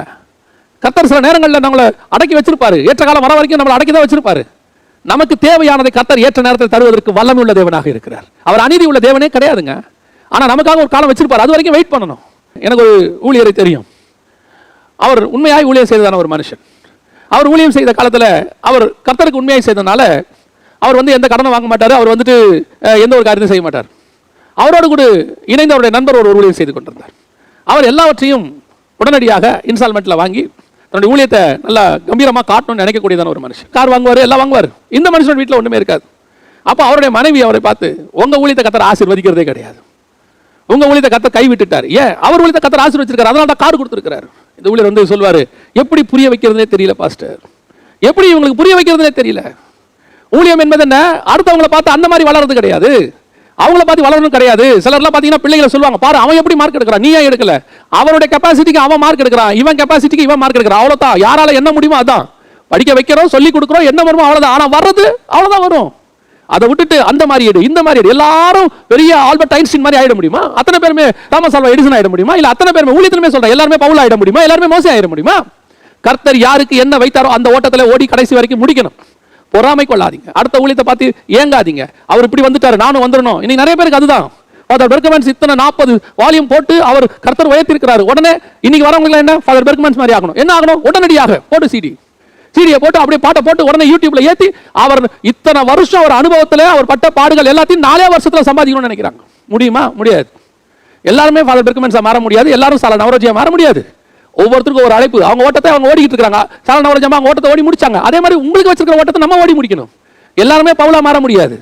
எல்லாருமே மோசேவே மாற முடியாது. முதல்ல ஊழியத்தை அடுத்த ஊழியத்தை கம்பேர் பண்றதை நிறுத்துங்க. ராகேலுடைய வாழ்க்கையில மிகப்பெரியதான தோல்விக்கு காரணம் என்ன தெரியுமா? கம்பாரிசன். தன் அக்காவை மேல் பொறாமை. அதனுடைய வீழ்ச்சி எங்க வந்துச்சு தெரியுமா? அவளுக்கு உடனடியாக அந்த அம்மா என்ன பண்றாங்க தெரியுமா? ஷார்ட் கட் ஒன்று எடுக்கிறாங்க. கர்த்தர் பிள்ளையை அடைச்சு வச்சிருக்காரு. இந்த அம்மா என்ன செஞ்சிருக்கணும்? நேரா போய் ஆண்டவர்கிட்ட கேட்டிருக்கணும். ஏன் ரெபேக்கால் ஆண்டவர்கிட்ட தான் கேட்டாங்க. சாராள் 89 வயசு வரைக்கும் பொறுமையா இருக்கிறாங்க. ஆண்டவர் குழந்தை கொடுக்குற 89 வரைக்கும் பொறுமையா இருக்கிறாங்க. அந்த அம்மா நடுவில் ஒரு செஞ்ச தப்பு ஆகார் விஷயத்துல. இப்ப அதாவது ஒரு பாடம் இருக்குது. இப்ப இந்த அம்மா அதே தப்பை செய்து ஆகார் அந்த அம்மா கூட்டு வந்த மாதிரி இந்த அம்மா என்ன செய்து? என் வேலைக்காரி. அந்த குழந்தை எந்த குழந்தை தெரியுமா? அந்த வேலைக்காரி குழந்தை பேர் தெரியுமா? தான் கோத்திரம் பிறக்குது. அந்த ராகேல் லூப் லைன் எடுத்தது, ஷார்ட்கட். கர்த்தர்கிட்ட போகாம இந்த அம்மா போனது யார்கிட்ட? வேலைக்காரி மூலமா போனது. அதான் சொல்வேன், எப்பவுமே கர்த்தர் கொடுக்காம ஷார்ட்கட்ல எதை வாங்க நினைச்சாலும் அதுக்கு பின்னாடி ஒரு சாபம் இருக்கும். சாபம் இருக்கும். உங்களுக்கு தெரியுமா? தான் கோத்திரம் தான் கடைசியா 49ஆம் அதிகாரம் ஆதியாகமத்தின் புத்தகம் 17வது வசனத்துல வாசிச்சு பாருங்க. தான் கோத்திரம் தான் குதிரையின் மேல் ஏறி இருக்கிறவர் மல்லாக்க விழும்படி குதுங்காலை நசுக்குவான். ஆன்டி கிரைஸ்டோடைய ஒரு வம்சாவளியா மாறிடுச்சுன்னு சொல்லுவாங்க. ஏன்னா வெள்ளை கலர் குதிரையில கடைசி காலத்துல வரப்போறது இயேசு கிறிஸ்து தான். குதிரையின் மேல் ஏறி இருக்கிறவர் மல்லாக்க விழும்படி குதுங்காலை கடிக்கக்கூடியதான வழியில் கிடக்கும் விரியன் இருக்கு. பிசாசுடைய கோத்திரமா மாறிடுச்சு. எங்க உண்மைதானா அப்படின்னு பாத்தீங்கன்னா 7ஆம் அதிகாரம் 1 முதல் 7 வசனங்கள் 8 வசனங்கள் வெளிப்படுத்தின விசேஷத்துல வாசித்து பாருங்க. தான் கோத்திரமே இருக்காது. அந்த கோத்திரம் பிசாசின் கோத்திரமா மாறிடுச்சு. ஆன்டி கிரைஸ்டோட கோத்திரமா மாறிடுச்சுன்னு சொல்லுவாங்க. அப்ப இந்த கோத்திரம் எதனால வந்தது? பொறாமையினால் வந்தது. எந்த பொறாமை? தேவன் அங்க உட்கார்ந்து இருக்கிறார் சிங்காசனத்தின் மேல. நானும் அவரை மாதிரி ஆகணும்னு அவனுக்கு ஒரு ஆசை வந்துச்சு இல்ல. அவருக்கு ஒப்பாவேன்னு சொன்னால, அவனை பிடிச்சி கீழே தள்ளினார்ல. அவனுடைய பையன் தான் ஆன்டி கிரைஸ்ட். அந்த ஆன்டி கிரைஸ்ட் எந்த கோத்திரத்துல வரான்? லேயால் மாதிரி ஆகணும்னு நினைச்ச ராகேலுடைய கோத்திரத்துல வரான். பொறாமையில ஒரு ஊழியத்தை பண்ணா இப்படிதான் நடக்கும். பொறாமையில இப்படி ஒரு காரியத்தை செஞ்சா இப்படிதான் நடக்கும். எங்க அக்கா வீடு வாங்கிட்டாங்க, நானும் வீடு வாங்கணும். என் தங்கச்சி பெரிய வீடு கட்டிட்டு அவளோட ஒரு படி மேல வீடு கட்டணும். எங்க அண்ணன் ஒரு பெரிய ஆபீசர் ஆயிட்டாரு, அதை விட பெரிய லெவல்ல விட லஞ்சம் கொடுத்து குறுக்கு வழியில மேல போறது. அவங்க உண்மையா கத்தர் ஏதோ ஒன்று கொடுத்துருப்பாரு, உடனே கடனை வாங்கி அதை விட பெரிய வீடா கட்டணும். கட்டுங்க. கடைசியில் கடன் அடக்க முடியாம வீடு ஏலத்துல போகுது. ஏன்? பொறாமை. அவரை மாதிரி ஆகணும், இவரை மாதிரி ஆகணும். ஷார்ட்கட்ல போன சாபம் வந்து நிக்குது. இன்னைக்கு நிறைய பேருடைய வாழ்க்கையில் அதான் சாபம். ராகேலுடைய வாழ்க்கையில் என்ன வந்துச்சு? சாபம் வந்து நின்னுச்சு. தான் கோத்திரம் வந்து பிறந்துச்சு. அதான் சொல்றேன், கர்த்தர் ஒன்று கொடுக்குற வரைக்கும் பொறுமையா வெயிட் பண்ணுங்க. ஷார்ட்கட் எடுக்காதீங்க. ஊழியத்தில் கூட சொல்றேன், கர்த்தர் உயர்த்துற வரைக்கும் பொறுமையா இருங்க. 10 வருஷம் ஆகட்டும், 5 வருஷம் ஆகட்டும். இப்போ என்ன பண்ண போறோம்? நம்ம என்ன அர்ஜென்ட்டா ஓடி முடிச்சு என்ன பண்ண போறோம்? கர்த்தர் நமக்கு நியமிச்ச நாள் வரைக்கும் 10 வருஷம் ஆகட்டும், 5 வருஷம் ஆகட்டும், இருக்கட்டுமே. ஆண்டவரா உயர்த்துற வரைக்கும் பொறுமையா இருப்போமே. ஒரு ஊழியர் சொன்னாரா, கேள்விப்பட்டது, ஊழியத்துக்கு வந்த 2 வருஷத்துக்குள்ள செட்டில் ஆயிரணும்பா, அதுதான் சரியான ஊழியம். யார் சொன்னது? ஆபிரகாம் செட்டில் ஆகிறதுக்கு 100 வயசு ஆச்சு. 99 வயசு வருஷம் தான் அவருக்கு 100 வயசு தான் ஈசாக்கே பிறகுறான். யாக்கோபு எப்ப செட்டில் ஆனாரு? ஈசாக்கு எப்ப செட்டில் ஆனாரு? பவுல் செட்டிலே ஆகல. இன்னும் சொல்ல போனா எபிரேயர் 11 சொல்லுது, பூமியில நமக்கு செட்டில்மெண்ட்டே கிடையாதுன்னு சொல்லுது. இன்னைக்கு எல்லாரோட மென்டாலிட்டி அதான் இருக்கு. அவரை மாதிரி செட்டில் ஆயிரணும், இவரை மாதிரி செட்டில் ஆயிரணும், அவரை மாதிரி மினிஸ்ட்ரி பண்ணணும், இவரை மாதிரி மினிஸ்ட்ரி பண்ணணும். அவங்கள மாதிரி நம்ம வரணுங்கிற ஆசை வேற. அது வந்து ஒரு பெஞ்ச் மார்க் மாதிரி. இந்த லெவலுக்காவது நான் வரணுங்க, அது ஆசை வேற. பொறாமை வரக்கூடாது. பொறாமை என்ன ஆயிரும் தெரியுமா? ராகேலுக்கு வந்த மாதிரி வந்துடும். பொறாமை கொள்ளுகிற சபை. உங்க ஏரியாவில் ஒரு சபை நல்லா வளருதா, சோத்திரம் பண்ண கத்துக்கோங்க முதல்ல. அவங்களை கர்த்தர் ஆசீர்வதிச்சிருக்கிறாரு. உடனே என்ன நினைக்கிறது தெரியுமா? இன்னைக்கு வந்தவன் வளர்றாயா, அவன் என்ன பண்றானா, எல்லாருக்கிட்டையும் அடிச்சு ஆத்துமாக்களை கொண்டு வந்து போட்டுக்கிறான். எல்லா சபையிலிருந்து கொண்டு வந்து இங்க ஆத்துமாக்களை போட்டுக்கிறான். அதான் சபை வளருது. அதுக்கு ஏதாவது ஒரு குறை கண்டுபிடிக்கிறது. ஏங்க, நம்முடைய ஒரு நிலத்துல நாம வேலை பார்க்குற அதே நிலத்துல கூட அவரும் வேலை பார்க்குறாரு. அவர் வேலை பார்க்குற பக்கம் நல்லா விளையுதுன்னா சந்தோஷம் தானே படணும். ஒரே நிலம் தானே, ஒரே இயேசு கிறிஸ்து தானே, அவருக்கு தானே, ஒரு எஜமானிக்கு தானே வேலை செய்யறோம். ஒரு ஊழியம் வளர்ந்தா ஏன் பொறாமை வருது? சந்தோஷம் தானே வரணும். தங்கத்தை உதவி ஊழியனா இருந்தவன் போய் சபை வச்சுட்டா கொஞ்சம் மேல வரானா, ஒரு சிலருக்குலாம் பொறாமை. அதுக்குள்ள வளர்றானா, நான் பார்த்து வளர்ந்தவன் அதுக்குள்ளே வளர்ந்து ஏன் வளரட்டுமே, சந்தோஷப்படுங்க. லூப் லைன் யோசிக்காதீங்க. இன்னைக்கு லூப் லைனை யோசிச்ச ராகேலுடைய நிலைமை என்ன தெரியுமா? தான் கோத்திரம் பிறக்குது. ஆனா ஒண்ணு தெரியுமா, கர்த்தர் ராகேலை நினைத்தருளி ஒரு குழந்தை கொடுக்கிறாரு. இந்த அம்மா என்ன பண்ணுது? வேலைக்காரியா கொடுக்குது. எனக்கு குழந்தை இல்லை, நீ வேலைக்காரி குழந்தை கொடு, வேலைக்காரி குழந்தை கொடு. ஆனா இந்த அம்மாவை கர்த்தர் ஒரு காலத்துல நினைக்கிறாரு, இவ்வளவு ஆசைப்படுறாரு, இவளுக்கு நம்ம ஒரு குழந்தையை கொடுப்போம். யாரை கொடுத்தாரு தெரியுமா? யோசேப்பை கர்த்தர் கொடுத்தார். இயேசு கிறிஸ்துவுக்கு நிழலாட்டமாக எல்லாத்திலையும் பாருங்க, யோசேப்பு கனித்தரும் செடி. அதுதான் சொல்றேன், நீ அவசரப்பட்டு வாங்கினது தான், கர்த்தரா கொடுத்தது யோசேப்பு. நீ பொறுமையா இருந்தா கர்த்தர் உனக்கு யோசேப்பை கொடுப்பார். நீ காத்துரு, தேவ சமூகத்தில் காத்துரு. போய் அப்படியே உடனே அப்படி பண்றது இப்படி பண்றது. ஒரு விசுவாச தம்பதியார், அந்த தங்கச்சி விதமா எழுதி இருந்துச்சு. கேட்க மனசு ஒட்டஞ்சே போச்சு. கல்யாணம் ஆகி 2 வருஷம் 3 வருஷம் ஆகுது, குழந்தை இல்லை. குழந்தை இல்லைன்னு அந்த அந்த சகோதரிக்கு தான் ஏதோ பிரச்சனை அப்படின்னு சொல்லி கொண்டு போய் அந்த சகோதரிக்கு அந்த குழந்தை பிறக்கிறதுக்கான ஒரு ப்ரொசீஜர்னு சொல்லி அந்த கருமுட்டையை உருவாக்குறதுக்குன்னு சொல்லி அவ உடம்புல ஒரு நாளைக்கு 10 ஊசி 12 ஊசி குத்துறதாமா. அவ வலி தாங்க முடியாம ஒரு 2 நாள் டைம் கொடுங்க, எங்க அம்மா வீட்டுக்கு போயிட்டு வந்துடுறேன், ரெஸ்ட் எடுத்துக்கிறேன்னு சொல்லி வந்துட்டு ஃபோன் பண்றா. அண்ணா என்னால தாங்க முடியலண்ணா, ஒரு நாளைக்கு 12 ஊசி குத்துறாங்கண்ணா. நான் சொல்றேன் கர்த்தர் கொடுப்பாருன்னு. இல்ல ஒண்ணு குழந்தை இந்த வருஷம் பிறக்கணும், இல்லைன்னா உன்னை டைவர்ஸ் பண்ணுவேன். கிறிஸ்தவன் சொல்ற வார்த்தை நல்லா தெரிஞ்சுக்க. கர்த்தர் கொடுக்கிற வரைக்கும் காத்திருக்காம நீ நடுவுல போய் இந்த மாதிரி காரியத்தை டைவர்ஸ் எல்லாம் ஏதாவது பண்ண உன் ஓட்ட முடியாது. நீ நடுவிலேயே செத்து போவ. அதான் உண்மை. ராகேல் நடுவிலே மரணம் அடைந்தாள். நீ உன் ஜெபத்துக்கு கர்த்தர் பதில் கொடுக்க வல்லமை உள்ளவர். அப்புறம் எதுக்கு சர்ச்சில் கல்யாணம் பண்றீங்க? எதுக்கு விசுவாச பிரமாணம் கொடுக்குறீங்க? சுகத்திலும் துக்கத்திலும் வாழ்விலும் தாழ்விலும் சொல்லி எதுக்கு சொல்றீங்க? ஒரு குழந்தை இல்லைன்னா என்ன? சரி, குழந்தையே இல்லைன்னா என்ன? இப்ப எத்தனை ஊழியர்களுக்கு குழந்தை இல்லை தெரியுமா? சந்தோஷமா இருக்கிறாங்க. எத்தனையோ ராஜாக்களுக்கு குழந்தை இல்லை, சந்தோஷமா தானே இருக்கிறாங்க. என்ன இப்ப ஆபிரகாமுக்கு 25 வருஷம் கழிச்சு குழந்தை பிறந்துச்சு, 20 வருஷம் கழிச்சு ஈசாக்கு குழந்தை பிறந்துச்சு. ஏன் பைபிள்ல படிக்கிறீங்க தானே, எல்லாம் தெரியும் தானே. ஏன் போய் அந்த பிள்ளை இவ்வளவு வேதனைப்படுத்தி அந்த மகளை அவங்க மனைவியை போட்டு கஷ்டப்படுத்தி டைவர்ஸ் பண்ண போறேன், விரட்ட போறேன்? நல்லா மனசுல வச்சுக்கொள்ளுங்க. ஒவ்வொன்றுக்கும் கர்த்தர் கணக்கு தீர்க்கிற தேவன். கர்த்தர் வச்சிருக்கிறார் கணக்கு. இந்த மாதிரி வேலையெல்லாம் செய்யவே கூடாது. அதுவும் கிறிஸ்தவத்துல கூடவே கூடாது. கர்த்தர் கொடுத்தா தோத்திரம், கர்த்தர் கொடுக்காவிட்டாலும் தோத்திரம். இன்னைக்கு கொடுத்தா சோத்திரம், 10 வருஷம் கழிச்சு கொடுத்தாலும் சோத்திரம். உனக்கு என்ன நியமித்ததோ அதை கண்டிப்பாய் கர்த்தர் பரலோகத்திலிருந்து அருள்வதற்கு வல்லமையுள்ள தேவனாக இருக்கிறார். அவங்கள பார்த்து அண்ணனுக்கு குழந்தை 2 குழந்தை இருக்கு, தங்கச்சிக்கு 3 குழந்தை இருக்கு, எனக்கு மட்டும் குழந்தை இல்லை, எல்லாம் இவளால தான் சொல்லி விரட்டி விடுறது ஸ்டாப். இதை மட்டும் நிறுத்துங்க. அதே மாதிரி ஊழியத்தின் பாதையிலும் சரி, குடும்ப வாழ்க்கையிலும் சரி, மற்றவங்களை பார்க்காதீங்க, யாரையும் பார்க்க, யாரோடையும் கம்பேர் பண்ணாதீங்க. ஒன்று தெரிஞ்சுக்கோங்க, we are uncomparable. கர்த்தர் நம்மளை அப்படிதான் உண்டாக்கி வச்சிருக்காரு. நமக்கு நம்ம தான் ஒரே டிசைன், இன்னொரு டிசைன் கிடையாது. இந்த புடவை கடையெல்லாம் சொல்லுவாங்க டிசைனர் சாரீஸ்பாங்க. அதனால என்னன்னா அது ஒன்று தான் வருமா, இல்லை 2 தான் வருமா, அதுக்கு மேலே வரவே வராது. உலகத்திலேயே அந்த மாடல் இருக்காதாமா, அதுக்கு பேர் டிசைனர் சாரினாமா. அந்த மாதிரி தான் நம்ம எல்லாம் டிசைனர்ஸ். ஆண்டவர் நம்மளை ஒன்று தான் படைச்சிருக்கிறாரு. ஆண்டவருக்கு ஒரு யோசுவா தான், ஒரு யாக்கோபு தான், ஒரு மோசே தான், இன்னொரு மோசே வரமாட்டாரு, ஒரு மோசே தான். அந்த மாதிரி ஆண்டவர்கிட்ட நிறைய இருக்கிறாங்க. ஒரு யோசேப் இருக்கிறாரு, ஒரு பவுல் இருக்கிறாரு, ஒரு பேதுரு இருக்கிறாரு. ஆண்டவர்கிட்ட இந்த மாதிரி டிசைன் நிறைய டிசைன் இருக்கு. ஆனா ஒரு டிசைன். அந்த மாதிரி தான் நீங்களும் நானும். நம்ம பிரத்யேகமா செய்யப்பட்டவங்க. நமக்கு தேவைகளை பரலோகம் சந்திக்க வல்லமையுள்ளதாக இருக்கிறது. மற்றவங்களை பார்த்து பொறாம கொள்ளாதீங்க, மற்றவங்களை பார்த்துட்டு ஏக்கம் கொள்ளாதீங்க. ஆண்டவர்கிட்ட போய் கேளுங்க, ஆண்டவரே எனக்கும் கொடுங்கப்பான்னு கேளுங்க. இரக்கத்தின் தேவன் பாருங்க, இதே ராகேலுக்கு கர்த்தர் மனம் இறங்கினார்னு. அப்படின்னா நமக்கு ஒன்று தெரியணும், கர்த்தர் நம்மேல் என்னைக்கு இருந்தாலும் அன்புள்ள தேவன். ஒரு நாள் நமக்கு மனம் இறங்குவார். 2வது, ராகேல் கிட்ட இருந்த மிக மோசமான இன்னொரு குணம் என்ன? நான் ராகேலை குற்றப்படுத்தவில்லை, நல்லா தெரிஞ்சுக்கொள்ளுங்க. சபை அப்படி இருக்கக்கூடாது என்று தான் சொல்லுகிறேன். நாம் அப்படி இருக்கக்கூடாது. அது ஒரு பாடம். அதாவது லேயால் போய் சேர்ந்தாங்கன்றது நமக்கு ஒரு பாசிட்டிவான பாடம். அதே நேரத்தில் ராகேல் சேரலங்கிறது நெகட்டிவான பாடம். அதையும் கத்துக்கணும்.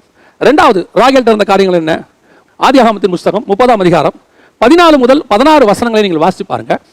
அங்கே ஒரு சம்பவம் நடக்குது. என்ன சம்பவம் நடக்குது அப்படின்னு பார்த்தீங்கன்னா, கோதுமை அறுப்பு நாட்களிலே ரூபன் வயல்வெளியிலே போய் தூதாயும் கனிகளை கொண்டெடுத்து அவைகளை கொண்டு வந்து தன் தாயாகிய லேயாளிடத்தில் கொடுத்தான். அப்பொழுது ராகேல் லேயாளை நோக்கி, உன் குமாரனுடைய தூதாயும் கனியில் எனக்கு கொஞ்சம் தா என்றாள். இந்த சம்பவம் எல்லாருக்கும் தெரியும். இந்த சம்பவம் நம்ம எல்லாருக்கும் தெரியும். தூதாயும் கனி அப்படின்னா தி பெஸ்ட் ஃப்ரூட் அப்படின்னு போட்டிருக்கு. அதாவது இருக்கிறதுலே தி பெஸ்ட் சூசன் ஒன், அற்புதமான கனி. அது கொண்டு வந்து கொடுக்கறது யாரு? முதல் பையன். இப்போ நம்ம இப்படி வச்சுப்போமா, நமக்கு ஈஸியாக புரியறதுக்கு பையனுடைய முதல் மாச சம்பளம் அப்படி வச்சுக்கலாம். பையன் போய் என்ன செய்யறாரு, வயல்வெளியில் தி பெஸ்ட் சம்பாரிச்சு கொண்டு வந்து கொடுக்குற மாதிரி இந்த அம்மா கிட்ட நம்ம இந்த காலத்தில் பசங்க சம்பாரிச்சு கொண்டு வந்து பெஸ்ட் கொடுக்குற மாதிரி கொண்டு வராங்க. கொண்டு வந்த உடனே அந்த ஸ்மெல், அது சொல்லுது நல்ல ஸ்மெல் இருக்குமா அது. ஏன்னா உன்னத பாட்டு 7ல் இந்த தூதாயும் கனிகளை குறித்து சொல்லும் போது நல்ல ஸ்மெல் இருக்குன்னு சொல்லப்பட்டிருக்கு. அப்போ நல்ல ஸ்மெல், பார்க்கறதுக்கு அழகு, தி பெஸ்ட் ஃப்ரூட் இப்போ கையில் இருக்கு. இதை கிருத்த உடனே ராகேல் போய் கேட்குறாங்க, எனக்கு இதை அந்த கனியில் கொஞ்சம் தா. அந்த அம்மா சொல்கிறாங்க, நீ என் கணவரையும் எடுத்துக்கிட்ட, இப்போ என் கனியும் கேட்குறேன், என்ன நியாயம்? இப்போ அவங்க சொல்கிறாங்க, எனக்கு கனி வேணும், நீ என் கணவன் எடுத்துக்கோன்றாங்க. என்ன ஒரு காரியம் பாருங்க. இன்னைக்கு சபை எதை விரும்புகிறது? உலகத்தில் எவ்வளவோ பெஸ்டான காரியங்கள் இருக்கு, இல்லைன்னு சொல்லல. உலகத்தில் தி பெஸ்ட் இருக்கு. அந்த பெஸ்ட்டுக்காக எதை இழக்கிறோம் என்பதுதான் முக்கியம். காசு கொடுத்து பெஸ்ட் வாங்குறது தப்பு கிடையாது. ஆனா இயேசுவை கொடுத்து பெஸ்ட் வாங்கக்கூடாது, ஊழியத்தை கொடுத்து பெஸ்ட் வாங்கக்கூடாது, ஆவிக்குரிய வாழ்க்கையை அடமான வச்சு பெஸ்ட் வாங்கக்கூடாது. இன்னைக்கு எது உனக்கு முக்கியம்? உலகத்தில் உள்ளது தி பெஸ்ட் முக்கியமா, இயேசு முக்கியமா? இன்னைக்கு இந்த இடத்துல தான் சபை தடுமாறிக்கிட்டு இருக்குது. சபை தடுமாறுது. உபதேசத்தை விட்டு விட்டு, கர்த்தர் சொல்லுகிற கற்பனைகளை விட்டு விட்டு, கை கொள்ள வேண்டிய காரியங்களை விட்டு விட்டு உலகத்தை விலை கொடுக்கிறது. உலக பிரகாரமா ஒரு பழமொழி சொல்லுவாங்க, கண்களை வித்து சித்திரம் வாங்கினான்னு சொல்லுவாங்க. அதாவது கண்ணை பிடுங்கி கொடுத்து அதுக்கு ஒரு விலையை வாங்கி ஒரு பெயிண்டிங்ஸ் வாங்கினானா. பெயிண்டிங்ஸ் வாங்கி மாட்டியாச்சு, இப்ப யார் பாக்குறது? அதை கண்ணு போச்சே. அதே மாதிரி தான் இன்னைக்கு ஊழியத்துக்காக இழக்கிறோம்னு சொல்லி ஊழியத்தையே இழந்து ஊழியம் பண்றவங்களா இருக்கிறாங்க. இது எப்படிங்க ஊழியத்தை இழந்து ஊழியம் பண்றது? நான் பைபிள்ல இருந்து ஒரு உதாரணம் சொல்றேன் பாருங்க, அப்ப நமக்கு ஈஸியா புரியும். மோசையை பார்த்து கண்மலையை பார்த்து பேசுன்னு சொல்றாரு. இப்ப இவரு ஊழியம் பண்றாரு. என்ன ஊழியம்? ஜனங்களுக்கு தண்ணி கொடுக்கணும், ஜனங்களை போஷிக்கணும், ஆடு மாடுகளை போஷிக்கணும். இப்ப இவரை அடிக்கிறார். அடிச்ச உடனே தண்ணி வருது, குடிக்கிறாங்க, எல்லாம் முடிஞ்சிருச்சு. ஆனா நடந்தது என்ன? மோசையினுடைய ஊழியம் ஃபெயிலியர். இப்ப ஊழியம் நடந்துச்சு, ஜனங்களும் பிரயோஜனப்பட்டாச்சு, மீட்டிங் சக்சஸ், ஆனா ஊழியக்காரர் ஃபெயிலியருங்க. இதுதான் நடக்கும். புதிய ஏற்பாட்டிலேயே இதுக்கான ஒரு காரியம் இருக்கு. புதிய ஏற்பாட்டிலேயே ஆண்டவர் சொல்றாரு, ஓடி வந்து சொல்றாங்க, நாங்கள் தீர்க்க தரிசனம் உரைத்தோம் அல்லவா, உங்களுடைய நாமத்தினால் பிசாசுகளை துரத்தணும் அல்லவா. ஆண்டவர் சொல்ற உங்களை அறியேன். அப்பனா என்ன அர்த்தம்? மினிஸ்ட்ரி பண்ணிருக்காங்க, தேவ சித்தத்தின்படி மினிஸ்ட்ரி பண்ணல. அப்பனா இவங்க என்ன பண்ணிருக்காங்க? தங்கள் சுய சித்தத்துக்காக மினிஸ்ட்ரி அடமானம் வச்சவங்க. மினிஸ்ட்ரி பண்ணணும், எப்படியாவது ஊழியம் செய்யணும்.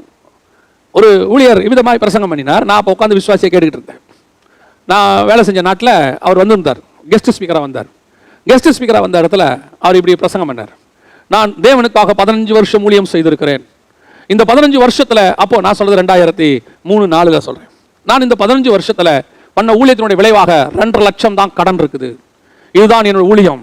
கடன் வாங்கி கர்த்தருக்கு ஊழியம் பண்ண என் மனசுல அன்னைக்கு தோணுது, இந்த கடனை வாங்க சொன்னது யார்? ஊழியத்துக்காக உங்களை கடன் யார் வாங்க சொன்னது? கடன் வாங்கி ஒரு மினிஸ்ட்ரி செய்ய சொன்னது யார்? ஒரு மனிதர் எனக்கு தெரியும், ரோட்ல டிஃபன் போட்டுக்கிட்டு இருந்தாரு, தள்ளு வண்டியில டிஃபன் போட்டுக்கிட்டு இருந்தார். அவரை கர்த்தர் ஆசீர்வதிச்சார். நல்ல ஆவிக்குரிய மனுஷன், புறஜாதி மார்க்கத்தில் வந்து தேவனை ஏற்றுக்கொண்டு வந்தார். நாங்கள் அப்போ அவரை டெய்லி சந்திப்போம். அப்போ அவர் ஆண்டவரை ஏற்றுக்கொண்டு வந்து நல்லா வளர்ந்து ஒரு சின்ன ஹோட்டல் வைக்கிற அளவுக்கு வளர்ந்துட்டார். Within 3 to 4 years. திடீர்னு ஒரு நாள் எங்ககிட்ட சொன்னார், ஒரு குறிப்பிட்ட ஊழியரை சொல்லி அவருடைய ஊழியம் சென்னையில் நடக்குது, அந்த ஊழியத்துக்காக 1 லட்சம் ரூபாய், நான் சொல்றது 1995-90 அந்த காலகட்டத்தில் சொல்றேன், 2000க்குள்ள 1 லட்சம் ரூபாய் கடன் வாங்கி 3 வட்டி தான், ஆனாலும் பரவாயில்ல மினிஸ்ட்ரி நம்ம கொடுக்கணும் அப்படின்னார். தெரியுமா, இன்னைக்கு அந்த ஹோட்டல் இல்லை, அந்த ஹோட்டல் அவர் இல்லை. நான் ஊழியத்துக்கு தானே கொடுத்தேன். ஊழியத்துக்கு கொடுத்தீங்க சரி, யார் கடன் வாங்கி கொடுக்க சொன்னது? அது கர்த்தருடைய ப்ரொசீஜர் கிடையாது. அப்படி கொடுக்காதீங்க, கடன் வாங்கி கொடுக்காதீங்க. உங்ககிட்ட இருக்கிறத கொடுங்க. 2 வெள்ளி பணம் இருக்கா, 2 காசு இருக்கா, 2 ரூபாய் இருக்கா, 20 ரூபாய் இருக்கா, அதை கொடுங்க. That's enough. கடன் வாங்கி பெருமைக்கு 200 ரூபாய் கொடுக்காதீங்க. இன்னைக்கு அதுதான் நடக்குது. ஊழியத்தை இழந்து ஊழியம் செய்யறது, ஆவிக்குரிய வாழ்க்கையை இழந்து ஆவிக்குரிய வாழ்க்கை வாழ்றது. அப்படியே எல்லாருக்கும் எதிராக நல்லா படோடமா தெரியணும். அப்படியே சபையில் கேட்பாங்க, யார் யார் எவ்வளவு எவ்வளவு தரீங்க, அதுவே தப்பு. எல்லாரும் எதிரிலும் எழுப்பி இது வேற கேட்கறது, யார் யாரெல்லாம் ஊழியத்துக்கு எவ்வளவு தரீங்க, இந்த மினிஸ்ட்ரிக்கு போக போறோம் 1000 ரூபாய் கொடுக்குறவங்க எத்தனை பேர்? இது ஒரு அபத்தம் சபையில். அதுக்கு ஏற்ற மாதிரி ஒரு குரூப் எல்லாரும் எதிரிலும் பெருமையா, நான் 10,000 ரூபாய் தரேன். இதுல வேற மைக்கில் அனௌன்ஸ் பண்றது, இந்த குடும்பத்தார் 10,000 தராங்க. அந்த 10,000 தரும் போதே உன்னுடைய காரியம் முடிஞ்சு போச்சு, உன்னுடைய பலன் நீ அடைந்து தீர்ந்தாயிற்று. அது மட்டும் இல்ல, அந்த 10,000 எப்படி கொடுப்பாங்க? 10 வட்டிக்கு வாங்கி, 5 வட்டிக்கு வாங்கி. நான் சொல்லிட்டேன், பெருமை. நல்லா தெரிஞ்சுக்கொள்ளுங்க, இந்த வாழ்க்கையில நான் வாழும்போது இயேசுக்காக எதை வேணாலும் இழக்கலாம், ஆனா எதுக்காகவும் இயேசுவை மட்டும் இழக்கவே கூடாது. இப்போ லேயாளுக்கு ராகேலுக்கு டிஃபரன்ஸ் பாருங்க. அந்த அம்மா மணவாளனுக்காக தன் மகன் கொடுத்த பெஸ்ட் ஃப்ரூட்டை கொண்டு போய் கொடுக்குது. எதுக்காக? மணவாளனுக்காக. இப்ப இந்த அம்மா என்ன செய்யுது? தன் மணவாளனை அந்த பெஸ்ட் ஃப்ரூட்டுக்காக கொடுக்குது. இதுல எந்த சபை பரலோகத்துக்கு போகும்? எது காணான ஓடி முடிக்கும்? தேவனுக்கு என்று இழக்கிறவன் போவானா? தேவனை இழந்து எதையாவது பெற்றுக்கொள்றவங்க போவாங்களா? ஆண்டவர் சொல்றாரு, மத்தேயு எழுதின சுவிசேஷம் 13ஆம் அதிகாரம் 44-45 வசனத்துல நீங்க வாசித்து பாத்தீங்கன்னா, பரலோக ராஜ்யம் எப்படி இருக்கிறதா? முத்துக்கு சமானமாக இருக்கிறது, புதையலுக்கு சமானமாக இருக்கிறது. எல்லாவற்றையும் விற்று ஒரு வியாபாரி அதை வாங்கினானா. தனக்கு உண்டான எல்லாவற்றையும் விட்டு பரலோக ராஜ்யத்தை வாங்கினானா. இன்னைக்கு எதை வித்து வாங்கிட்டு இருக்கிறோம்? நாம இன்னைக்கு இயேசுவை வித்து எல்லாத்தையும் வாங்கிட்டு இருக்கிறோம். இயேசு இன்னைக்கு என்ன வாங்கிட்டார் தெரியுமா? ப்ராடக்டா மாறிட்டாரு, செல்லிங் ப்ராடக்ட். இன்னைக்கு அதான் சொல்லுவேன், எனக்கு ரொம்ப ஆச்சரியம். இன்னைக்கு பிசினஸ் மைண்ட் இல்லாம கிறிஸ்டியன் மினிஸ்ட்ரிஸ் விரல் விட்டு எண்ணக்கூடிய அளவுக்கு தான் இருக்கு. பிசினஸ் மைண்ட் இல்லாம சம்பாதிக்கிற நோக்கம், இயேசுவை விற்கணும். இயேசு சேல்ஸ். நல்லா தெரிஞ்சுக்கொள்ளுங்க, இயேசுவை சேல்ஸ் பண்ணி நீ சம்பாதிச்சினா தூதாயும் நற்கனி உனக்கு இங்கே கிடைக்கும். பெஸ்ட் கிடைக்கும். பெஸ்ட் அந்த சம்பாதியத்தில் பெஸ்ட் கார் வாங்குவ, நீ அந்த சம்பாதியத்தில் பெஸ்ட் வாழ்க்கை வாழ்வ. ஆனா ஓட்ட முடியாது, நடுவில் செத்து போவ. ராகேலுடைய ஓட்டம் நடுவில் செத்து போச்சு. ஒரு பெரிய மனுஷன் எல்லா ஊழியக்காரனுடைய சீடியையும் காப்பி பண்ணி விற்பார் அவரு. அதுல அவருக்கு பெருமை வேற.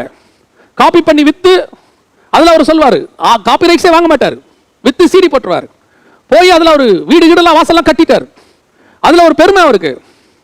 அதுல அவர் சொல்வாரு, ஊழியக்காரங்க போனா அவங்க வீட்டில் கொண்டு போய் தங்க வைப்பாரு, அவங்ககிட்டயே சொல்வாரு, இது அவர் சீடியில வாங்கினது, இது இவர் சீடி வித்தோம்.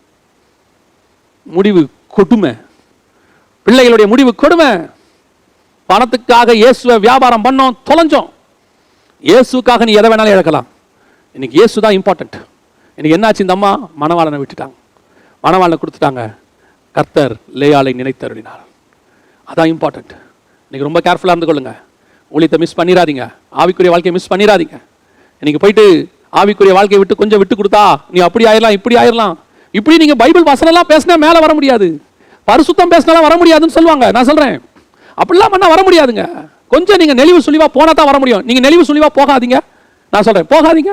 இங்க இருக்கிறவன் உங்களை உயர்த்ததை விட கர்த்தர் உங்களை அற்புதமாய் உயர்த்துவதற்கு வல்லமையுள்ளவராக இருக்கிறார். வெளிநாட்டில் வேலைக்கு சேர்ந்த போது அங்கே வந்து அவங்க கேட்டதான மிக முக்கியமான ஒரு கண்டிஷன் என்னன்னு கேட்டீங்கன்னு சொன்னா, சண்டே வேலைக்கு வரணும். எனக்கு சண்டே தான் ஆராதனை, அதனால சண்டேக்கு இம்பார்ட்டன்ஸ். ஒருவேளை வேற நாள் ஆராதனை அதுக்கு இம்பார்ட்டன்ஸ் கொடுத்துருப்பேன். ஆனால் அங்கே சண்டே தான் ஆராதனை. நான் சொன்னேன், இல்லை எனக்கு சண்டே லீவ் வேணும். எனக்கு இத்தனைக்கும் வேலை வந்து அப்போ தான் கிடச்சிருக்கு, அவங்க தான் ஃபஸ்ட்டு கொடுக்க போகிறாங்க. அப்போ அவர் கேட்டார், இல்லை இங்கே சண்டே நீங்கள் ஒர்க் பண்ணியே ஆகணும் அப்படின்னாரு.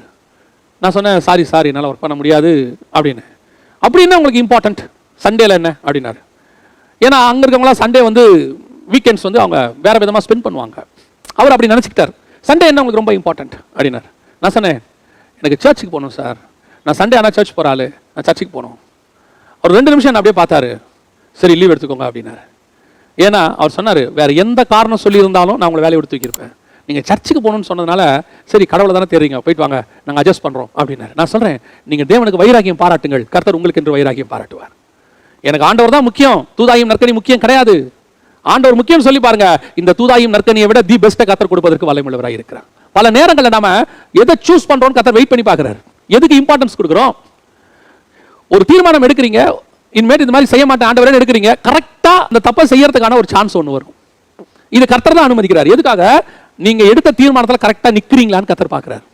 நீங்க இல்ல நான் தீர்மானத்தில் தான் நிற்பேன், அதனால எனக்கு 10,000 ரூபாய் வந்தாலும் தேவையில்லைன்னு தள்ளி பாருங்க, கர்த்தர் உங்களை இதிலேயே அதை கொடுப்பதற்கு வல்லமையுள்ளவராக இருக்கிறார். அதுதான் சொல்ல வரேன். ராகேல்ட்ட இருந்த அடுத்த சுபாவம், ஒரு பெஸ்ட்டை பார்த்த உடனே தன் மணவாளனை விட்டு கொடுத்தல். மணவாளனை விட்டு கொடுக்கிற எந்த சபையும் பரலோகத்துக்கு போகாது. மணவாளனுக்காக எல்லாவற்றையும் விட்டு கொடுக்கிறவர்கள் பரலோகத்துக்கு போயிடுவாங்க. யோசித்து பாருங்க, ரூபன் கொண்டு வந்து கொடுக்குறாரு, தன் பையன் வந்து பெஸ்ட் கொடுக்குறாரு, எல்லாருக்கும் தான் பையன் கொடுக்கறது, அதுவும் மூத்த பையன், முதல் பையன் கொடுக்குற அந்த காரியம் ரொம்ப இம்பார்ட்டன்ட், ரொம்ப முக்கியம். அதுவும் தி பெஸ்ட், தூதாயும் நற்கனின்னு இருக்கு, த சூஸ் அண்ட் பெஸ்டாமா, அது இருக்கிறதுலயே பெஸ்ட்லயே சூஸ் பண்ண பெஸ்ட். அதாவது ஆபேல் காணிக்கை செலுத்தினார் பாருங்க, அதுக்கு ஈக்குவல் தி பெஸ்ட். அதை கொண்டு வந்து தன் அம்மாவுக்கு கொடுக்கிறாரு. தன் பையன் கொடுத்த அந்த அவ்வளோ பெரிய சந்தோஷத்தை தன் மணவாளனுக்காக இழக்கக்கூடியது. இது இயேசுவினுடைய சுபாவம்.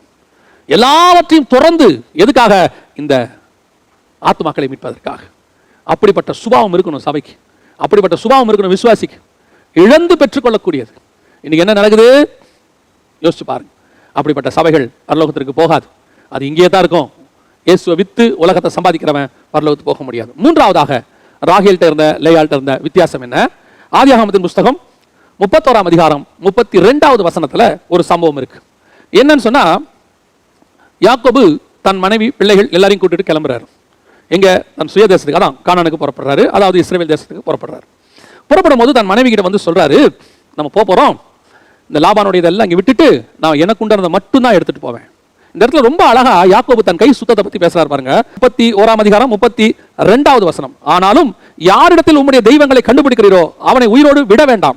உம்முடைய பொருட்களில் ஏதாவது என் வசத்தில் உண்டானால் நீர் அதை நம்முடைய சகோதரருக்கு முன்பாக பரிசோதித்து அதை எடுத்துக்கொள்ளும் என்றான். உங்களை ஒன்று கூட நான் எடுக்கலையா, எல்லாத்தையும் விட்டுட்டு வந்துட்டான். ஆனா வசனம் சொல்லுது 31ஆம் அதிகாரத்துல 19வது வசனம், லாபான் தன் ஆடுகளை மயிர்கரிக்க போயிருந்தான், அந்த சமயத்தில் ராகேல் தன் தகப்பனுடைய சுரூபங்களை திருடிக் கொண்டாள் அப்படின்னு இருக்கு. இந்த இடத்துல வசனம் சொல்லுது 32வது வசனத்துல, ராகேல் அவைகளை திருடிக் கொண்டு வந்ததை யாக்கோபு அறியாதிருந்தான். இன்னைக்கு சபை உலகத்தில் உள்ளதான விக்கிரகங்களை திருடி கொண்டிருக்கிறது. ஒரு ஊழியர் சொன்னாரு, ஜெகன் வந்து அந்த காலத்துல விக்கிரக வழிபாடு இருந்துச்சு சபைகளுக்குள்ள, இந்த காலத்துல இருக்குன்னு பேசுறாரு, நாங்க என்ன இந்த காலத்துல வந்துட்டு பாகால வழிபடுறோமா ஊன்னு கேட்டிருந்தார். கொஞ்சம் யோசிக்கணும். விக்கிரகம்னா விக்கிரகம் இல்ல, இவங்களே பிரசங்கத்திலே சொல்லுவாங்க, பணம் உனக்கு விக்கிரகம், பதவி உனக்கு விக்கிரகம் எல்லாம் பேசுற ஆட்கள்லாம் இருக்காங்க. விக்கிரகம்னா என்ன? இந்த இடத்துல விக்கிரகம் எதை பத்தி சொல்லப்பட்டிருக்கிறது? அவ திருடி கொண்டு வந்து விக்கிரகம். ஆனா 1 சாமுவேலின் புத்தகத்தை நீங்க வாசிங்கன்னு சொன்னா 15ஆம் அதிகாரம் 23வது வசனத்துல முரட்டாட்டம் பண்ணுதல் அவபக்திக்கும் விக்கிரக ஆராதனைக்கும் சமானமாக இருக்கிறது. இன்னைக்கு விக்கிரகம், நிறைய விக்கிரகம் இருக்கு நமக்குள்ள. விக்கிரகம்னா ஆக்சுவலா என்ன தெரியுங்களா? சிலை மட்டும் கிடையாது. தேவனுக்கு பதிலாக எதெல்லாம் இருக்குதோ அதெல்லாம் விக்கிரகம். இப்ப தேவன் வைக்க வேண்டிய இடத்துல நீங்க வேற எதை வச்சாலும் அது விக்கிரகம். உதாரணமா, தேவனுக்கு கொடுக்க வேண்டிய நேரத்தை, இப்ப சர்ச்சுக்கு வர வேண்டிய நேரம் இருக்கு, அந்த நேரத்தை நீங்க சர்ச்சுக்கு வராம டிவி பார்த்தா டிவி விக்கிரகம். சர்ச்சுக்கு வர வேண்டிய நேரத்துக்கு வராம தேவனுக்கு பைபிள் வாசிக்க வேண்டிய நேரத்தில் வாசிக்காம நீங்க புக்கு படிச்சீங்கன்னா அது விக்கிரகம். நீங்க சபைக்கும் வராம ஞாயிற்றுக்கிழமை ஆராதனைக்கு வராம, ஒருவேளை ஆராதனை நடக்கும்போது சொல்றேன், வராம நீங்க வேலை வேலை வேலைன்னு போனீங்கன்னா வேலை விக்கிரகம். நீங்க தேவனுக்கு பதிலாக வேற எதை கொண்டு வந்தாலும் அது விக்கிரகம் தான். இன்னைக்கு என்ன ஆயிடுச்சு? தன் தகப்பனுடைய விக்கிரகத்தை திருடி கொண்டு வந்தாள். நான் இதை எப்படி பார்க்கிறேன்னா, சபைகள் எல்லாவற்றையும் விட்டுட்டு கானானுக்கு புறப்படுது. நாம எல்லாத்தையும் விட்டுட்டு தான் வந்தோம். ஆனா எல்லாத்தையும் விட்டோன்னு இருக்குது. எல்லாத்தையும் விட்டோமா? இன்னும் அங்க இருக்கிற பல பாரம்பரியங்களை கொண்டு வந்துட்டோம். அவங்களுக்குள்ள பல வழிபாடுகளை கொண்டாந்துட்டோம். அவங்களுக்குரிய பல காரியங்கள் இன்னும் இங்க இருக்கு, இன்னும் நமக்குள்ள இருக்கு. அந்த விக்கிரகங்களுக்கு செய்ததை இங்கேயும் செஞ்சுக்கிட்டு தான் இருக்கிறோம். ஆனா பேரு மட்டும் என்ன தெரியுமா? கர்த்தருக்கு பண்டிகைங்கிற பேரு. இங்க பேரு மட்டும் என்ன தெரியுமா? கிறிஸ்தவ பேரு இங்க. ஆனா மத்தபடி செய்யறதெல்லாம் அங்க உள்ளதுதான் இங்கேயும் மறைச்சு வச்சிருக்கிறது. இன்னைக்கு அந்த காரியங்களை கொண்டு வந்தது மாத்திரமல்ல, அதை கண்டுபிடிக்கிற ஆண்டவர் ஒரு வாய்ப்பு கொடுக்கிறார். அது இருக்குது, அதை ரிமூவ் பண்றதுக்கு சான்ஸ் கொடுக்கும்போது இவங்க என்ன செய்யறது தெரியுமா? அதை மூடி போட்டு மேல உட்காந்துக்கிறது. மூடி போட்டு மேல உட்காந்துக்கிட்டு, எங்ககிட்ட அப்படி ஒண்ணும் இல்லையே, என் சபையில எந்த குறையும் இல்லையே, இன்னைக்கு என்னுடைய ஆவிக்குரிய வாழ்க்கையில் ஐ அம் பர்ஃபெக்ட். நீ பர்ஃபெக்ட்னு சொல்லும் போதே தெரியணும் there is a mistake. Nobody is perfect in this world. இயேசு கிறிஸ்துவை தவிர உலகத்துல பர்ஃபெக்ட்னு ஒருத்தர் கூட கிடையாது. இயேசு கிறிஸ்து மட்டும்தான் பர்ஃபெக்ட். இன்னைக்கு நிறைய பேருக்கு கோவம் வருது. கொஞ்சம் ஆராய்ந்து பாருங்க, எந்த மூடியை போட்டு மேல உட்காந்துருக்கீங்கன்னு. இன்னும் உங்களுக்குள்ள என்னெல்லாம் இருக்குன்னு பாருங்க. பொல்லாத விக்கிரகங்கள் எதெல்லாம் இருக்கு, விக்கிரகத்தின் சுபாவம் என்ன இருக்கு, முரட்டாட்டம் இருக்குதா, இன்னைக்கு என்னென்ன காரியங்கள்லாம் இருக்கு, அவபக்தி இருக்கா, யோசிச்சு பாருங்க. இன்னைக்கு எல்லாம் இருக்கு. சபைகளுக்குள்ள போட்டு, கூடாரத்துக்குள்ள போட்டு, மூடி மேல போட்டு உட்காந்துட்டு எங்ககிட்ட ஒண்ணுமே கிடையாது, we are perfect. இன்னைக்கு அப்படிதான் சொல்லிட்டு இருக்க ஒரு சபை. லேயால புறப்பட்டு வர சொல்லும் போது லேயால் எல்லாவற்றையும் விட்டு வந்தாள். அதான் அந்த வசனம் சொல்லுது, லேயால் எல்லாவற்றையும் விட்டு வந்தாள். ஆனா இங்க என்ன நடக்குது தெரியுமா? எல்லாத்தையும் கொண்டாந்தாச்சு. பழைய பாரம்பரியங்கள், இன்னைக்கு பழைய அவங்களுடைய ரட்சிக்கப்படுறதுக்கு முன்னாடி, ஆண்டவர் ஏற்றுக்கொள்வதற்கு முன்னாடி இருந்த சுபாவங்கள் எல்லாம் இன்னும் இருக்கு. ஆனா என்ன தெரியுமா? அங்க இருக்கும்போது கோவம், இங்க இருக்கும்போது அதுக்கு பேர் பரிசுத்த கோவமா. அங்க இருக்கும்போது ஆங்கர், இங்க இருக்கும்போது ஹோலி ஆங்கர் சொல்றாங்க. இன்னைக்கு பரிசுத்த கோவம். அங்க இருக்கும்போது வேற, இங்க இருக்கும்போது வேற. அதுக்கு பேர் வந்து பரிசுத்த முலாம் பூசுறது. அங்க கெட்ட வார்த்தை பேசினா பாவி, இங்க கெட்ட வார்த்தை பேசினா என் ரட்சிப்பின் அனுபவத்தையே போக்குற அளவுக்கு அவர்கள் கொண்டு வந்து விட்டார்கள். நீ பாவி தான், வேற வேற இந்த மாற்று கருத்தெல்லாம் கிடையாது, அவ்வளவுதான், ஃபினிஷ், ஓவர். இதுல என்ன ஒரு புது ஃபார்முலா கண்டுபிடிக்கிறது? அங்க உள்ள சுபாவம் மாறி இருக்குதா? இன்னைக்கு மூடி போட்டு உட்காந்துருக்கோம். பரிசுத்த மூடி, பரிசுத்தவான்கள் மூடி, நீதிமான்கள் மூடியை போட்டு உள்ளுக்குள்ள விக்கிரத்தை வச்சுக்கிட்டு உட்காந்துக்கிட்டு வரவங்களுக்கு முன்னாடி எல்லாம் எங்கிட்ட ஒண்ணும் இல்லையே, ஐ எம் பர்ஃபெக்ட். வெளியே இருக்கிறவங்களுக்கு தெரியாது, ஆனா உன் கூடாரத்துக்குள்ளே கர்த்தர் இருக்கிறார், அவருக்கு தெரியும். நீயா மனம் திரும்பி எடுத்து போட்டிட்டா நல்லது. கர்த்தர் ஒரு காரியத்தை உணர்த்தும் போது அதை உங்க சபையிலிருந்து ரிமூவ் பண்ணிடணும். கர்த்தர் உனக்குள்ள ஒன்று உணர்த்தும் போது உனக்குள்ள இருந்து அதை ரிமூவ் பண்ணிடணும். இல்லைன்னு மூடி போட்டு அதுக்கு ஒன்று எதாவது பற்றி உட்காந்தீங்கன்னா உன் பிரயாணம் முடியாது, அவ்வளோதான். கர்த்தர் பார்த்துட்டு தான் இருப்பாரு, உன் பிரயாணம் முடியாது. கர்த்தர் எதை பேசினாலும் உடனே உணர்த்துறாரா, உடனே கீழ்ப்படுகிற இடத்துக்கு வரணும். உடனே நாம என்ன பண்ணுவோம்? ஓடி போய் மூடி போட்டு மேலே உட்காந்துட்டு, நான் இல்லையே, என்ன பார்த்து இந்த வார்த்தை நீங்க எப்படி சொல்லுவீங்க? நான் யார் தெரியுமா? எத்தனை வருஷம் விசுவாசி தெரியுமா? எத்தனை வருஷம் ஊழியக்காரன் தெரியுமா? 3 வருஷம் அப்போஸ்தலனா இருந்தவனே 3 மணி நேரத்தில் திருடன மாறிட்டான். உணர்த்துறாரா? இயேசுநாதர் சொல்றாரா உங்களில் ஒருவன் என்னை காட்டி கொடுப்பான்னு? உடனே என்ன பண்ணிருக்கணும்? கர்த்தாவே என்ன மன்னிச்சிருங்க, நான் தான் தப்பு பண்ணிட்டேன், நான் அந்த வேலையை செய்ய மாட்டேன், இனிமேட்டா கதை முடிஞ்சு போச்சு. நானா? என்னையா சொன்னீங்க? கர்த்தர் சொல்வார், செய்யறதை துரிதமாய் செய், போ. ஏன் நீ நாட்டு கொண்டு சாக போறவன்னு அர்த்தம். ராகேல் செத்து போனாள். இன்னைக்கு அதான் நடக்குது. கர்த்தர் உணர்த்தியும் கேட்காத ஒரு கூட்டம், அதுக்கு ஒரு ஆர்குமெண்ட், அதுக்கு ஒரு எதிர்ப்பு, அதை பத்தி ஒரு பேச்சு, அதுக்கு ஆப்போசிட்டா 4 காரியங்கள் எடுத்துட்டு பேசுறது. கர்த்தர் உணர்த்துறாரா? ஓகே, ரைட், ஃபைன், இனி ஒன்று நிறுத்திடுவோம். எந்தெந்த காரியங்கள் மூடி போட்டு உள்ள வச்சிருக்கிறீங்கன்னு பாருங்க. பொருளாசை இருக்குதா? பணத்தாசை இருக்கா? மூடி போட்டு வச்சிருக்கிறீங்களா? எது விக்கிரகமா இருக்குது? ஜாதி பெருமை இருக்குதா? பதவி பெருமை இருக்குதா? ஒருத்தர் அந்த பதவியை தக்க வைத்துக் கொள்வதற்காக நிறைய அரசியல் வேலைகள்லாம் செய்தார். நான் சொல்றது ஆவிக்குரிய வாழ்க்கையில நிறைய அரசியல் உள்ளடிகள்லாம் செஞ்சார். ஒரு நாள் அவரை மீட் பண்ணும்போது சொன்னேன், நமக்கு எதுக்கு இந்த பதவியெல்லாம், இதெல்லாம் தூக்கி போட்டு நம்ம பண்ண ஊழியத்தை பார்க்கலாமே அப்படின்னு. உடனே அவர் சொன்னார், எனக்கும் அதை விட்டுன்னு தான் ஆசை, எனக்கு இது மேலே இஷ்டமே கிடையாது. இவர்கள் விரும்புகிறார்கள். என்ன பண்ணாங்க? குதிரை மேலே உட்கார வச்சு, மேலே ஏறி வச்சு, கிரீடத்தை வச்சு, நீங்க இல்லாவிட்டால் நாங்கள் செத்து போவோம் ராஜாவே நான் சொன்னாங்க. இவர்கள் விரும்புகிறார்கள். முடியாதுன்ட்டு வெளியே வாங்க. அதுக்கப்புறம் எப்படி இருப்பான்? ஆசை உள்ளுக்குள்ள இருக்கு. மூடி போட்டு உட்காந்துக்கிட்டு தான் வந்துட்டு செக்ரட்டரியா இருக்கணும், தான் வந்து பொருளாளராக இருக்கணும், தான் வந்து தலைவராக இருக்கணும், மைண்ட்ல உள்ள இருக்கு, மேல மூடி போட்டுக்கிட்டு. ஆனா என்னிடத்தில் ஒன்றும் இல்லை, அவர்கள் விரும்புகிறதுனாலே நான் இருக்கிறேன், இல்லாவிட்டால் நான் இங்கு இருக்க மாட்டேன். நீ ஒரு ராகேல், உன் பிரயாணம் முடியாது. நிறைய பேர் அப்படித்தான் இருக்காங்க. கர்த்தர் உணர்த்தும் போது உணரணும், திருந்தும் போது திருந்தணும். இங்க யாரும் பரிசுத்தவான்கள் கிடையாது, இங்க யாரும் நீதிமான்கள் கிடையாது. கர்த்தர் உங்களை இருக்க சொல்றாரா இருங்க, வேணாம்னு சொல்றாரா வந்துருங்க. ஆசை அடுத்தவங்க திருடிட்டு வந்து உட்காந்துருக்கிறது. யாரு? லாபான் திருடிட்டு வந்து உட்காந்துருக்கிறது. கொஞ்சம் உட்காந்து அப்படியே பீரோவை திறந்து பாருங்க, யாருதாவது இருக்கான்னு பாருங்க. அக்கா கிட்ட திருடினது, தங்கச்சி கிட்ட திருடினது, அண்ணன் கிட்ட திருடின டாக்குமெண்ட், அவங்க கிட்ட திருடின புடவை. இது நான் கேட்கல, ஆனா வந்துச்சு. எப்படி? கால் நடந்து வந்துச்சா? இன்னைக்கு நிறைய மூடி போட்டு உட்காந்துருக்கு வீட்டுக்குள்ள கூடாரம். இது திருந்துகிற காலம். ஆண்டவர் சொல்றாரு, கொடுத்துரு, லாபான்ட்ட கொடுத்து அனுப்பிடு. ஏன்? இந்த சுரூபம் வழியில உன்னை கொன்னுடும், இந்த விக்கிரகம் உன்னை கொன்னுடும், இந்த திருட்டு உன்னை கொன்னுடும். பாத்தீங்களா? அவ திருடிட்டு வந்தா அடுத்த வாழ்க்கையில வந்து என்ன தெரியுமா? பொய். இது அடுத்தடுத்து பாவத்தை பிறப்பிக்கும். அந்த விக்கிரகம் அடுத்தடுத்த பாவத்தை பிறப்பிச்சுட்டே போகும். லாபான் வந்து கேட்கும்போது அடுத்து ஒன்று சொல்றா, பொய். என்னது? நான் ஸ்திரீகளுக்குரிய வழிபாடுல இருக்கிறேன், என்னால எந்திரிக்க முடியல. பொய். அடுத்து பொய். கணவனுக்கு கூட தெரியாம பொய். பாவம், அவன் இன்னசென்ட்டா சொல்றான். எங்கிட்ட யாருக்கிட்டையும் கிடையாது, நாங்க அத்தனை பேர் வந்து எதுவுமே எடுக்கல. வீட்டில் இருக்கிறவங்களுக்கு கூட தெரியாம மூடி போட்டு வச்சிருக்கியோ? யாருக்கும் தெரியாது நினைச்சிட்டு இருக்கிறீங்களா? உன் பிரயாணத்தை கர்த்தர் முடிச்சு போடுவார். உன் பிரயாணம் பூர்ணப்படாது. பரலோகத்துக்கு போகணும், நான் பரலோகத்துக்கு போகணும், என் சபை பரலோகத்துக்கு போகணும், நாங்கள் இதெல்லாம் எனக்கு வேணாம் அப்படின்னு முடிவெடுத்தினா கர்த்தர் அருவருக்கிற காரியங்கள் எது இருந்தாலும் அதை மூடி போடாதீங்க, அதை வெளியரங்கமாக்குங்க. சவுலுக்கும் தாவீதுக்கும் அதான் வித்தியாசம். சாமுவேல் வந்து சொல்றாரு, ஆடு மாடுகளின் சத்தம் கேட்கிறதே, உடனே மூடி போடுறாரு. சவுல் என்ன மூடி போடுறாரு தெரியுமா? இது உம்முடைய தேவனுடைய கர்த்தருக்கு ஆராதனைக்கு என்று பலிக்கென்று வச்சிருக்கிறோம். செத்து போனா பவுல் வழியில, செத்தே போனா. அதுதான் சொல்ல வரேன், மூடி போடாதீங்க. அதே நேரத்தில் தாவீது கிட்ட வந்து சொல்றாங்க, ஆட்டுக்குட்டியை ஒருத்தன் எடுத்துக்கிட்டான். அவன் சொல்றான், நானே அந்த மனுஷன். ஓப்பன் பண்ண பாருங்க, எஸ் நான் தான், உன் ராஜ்யபாரம் நிலைக்கும் என்று கர்த்தர் சொன்னார். அதாங்க நடந்தது. பாவத்தை ஒத்துக்கிறதுனால நம்ம வாழ்க்கை வீணா போகாது. அதை கர்த்தர் மன்னிக்க வல்லமையுள்ளவராக இருக்கிறார். ஒருவேளை அப்படிப்பட்ட காரியங்கள் இருக்குமானால் இன்னைக்கு ஆண்டவர்கிட்ட, ஆண்டவரே நான் ஒப்புரவாகிறேன், ஆண்டவரே நான் அதை தருவதற்கு தயாராக இருக்கிறேன், ஆண்டவரே நான் அதை விடுவதற்கு தயாராக இருக்கிறேன், ஆண்டவரே சொல்லி பாருங்க. நம்முடைய பிரயாணம் பூரணப்படும். நம்முடைய பிரயாணம் கானானுக்குள்ளே போய் முடியும். வழியில செத்து போன இஸ்ரவேலர் அல்ல, கானானுக்குள் பிரவேசித்த யோசுவா காலேப் மாதிரி நாம் மாறணும். அதுக்கு தான் கர்த்தர் சொல்லிட்டு இருக்கிறார்.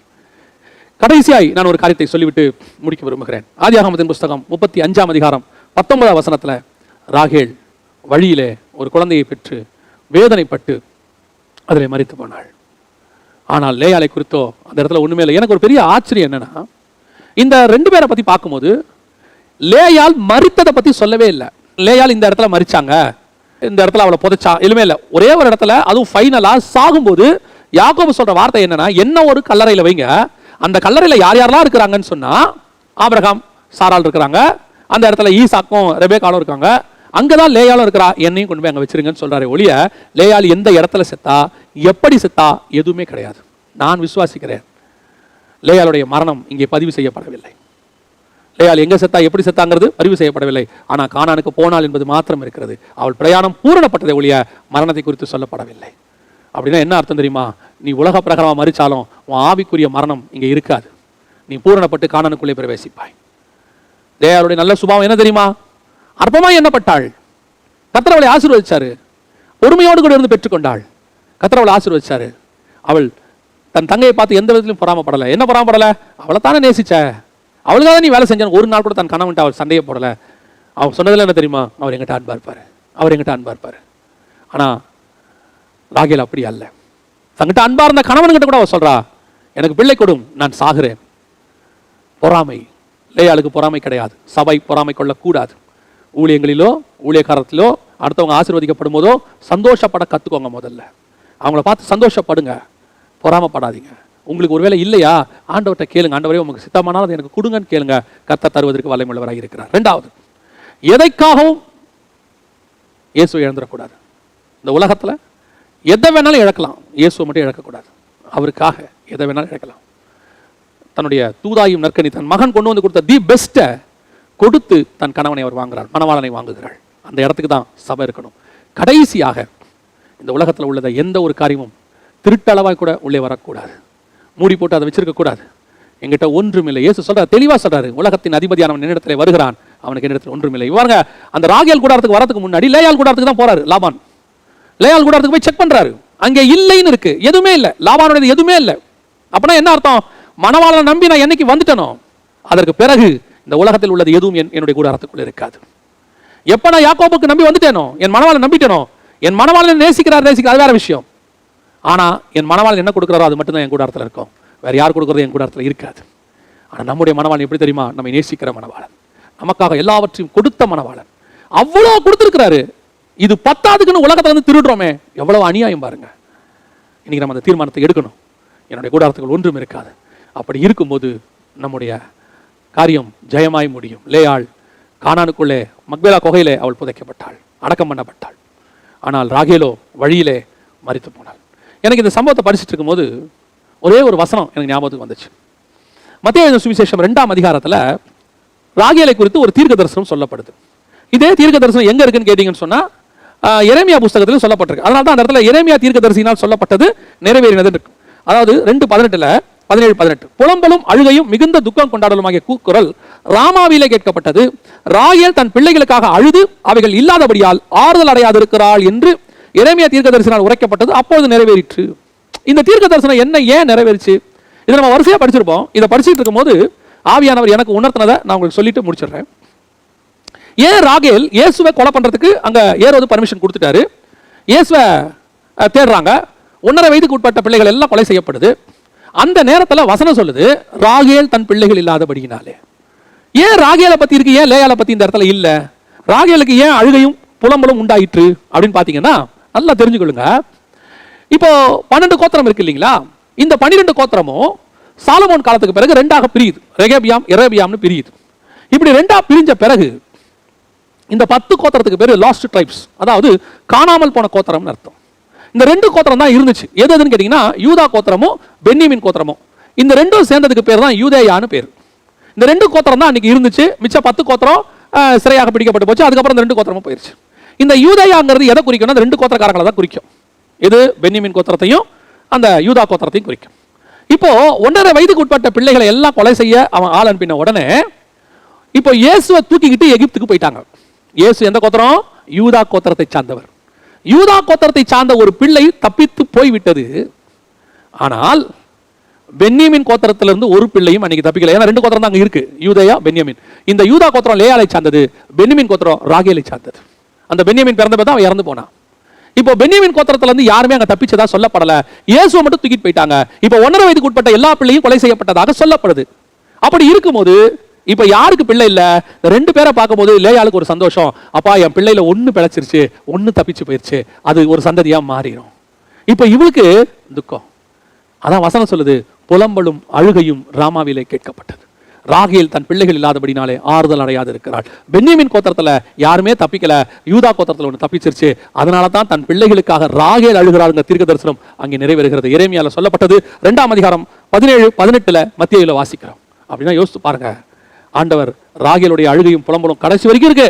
ஆனா நான் விசுவாசிக்கிறேன், இந்த ராகேல் எங்க வழியில செத்து போனாலும், இவள் அழுகையும் புலம்பலும் ஏற்பட்டாலும், என்னுடைய விசுவாசம், இது என்னுடைய விசுவாசம், இந்த ராகேலுக்கும் கர்த்தர் ஆறுதலை தந்திருக்கிறார்.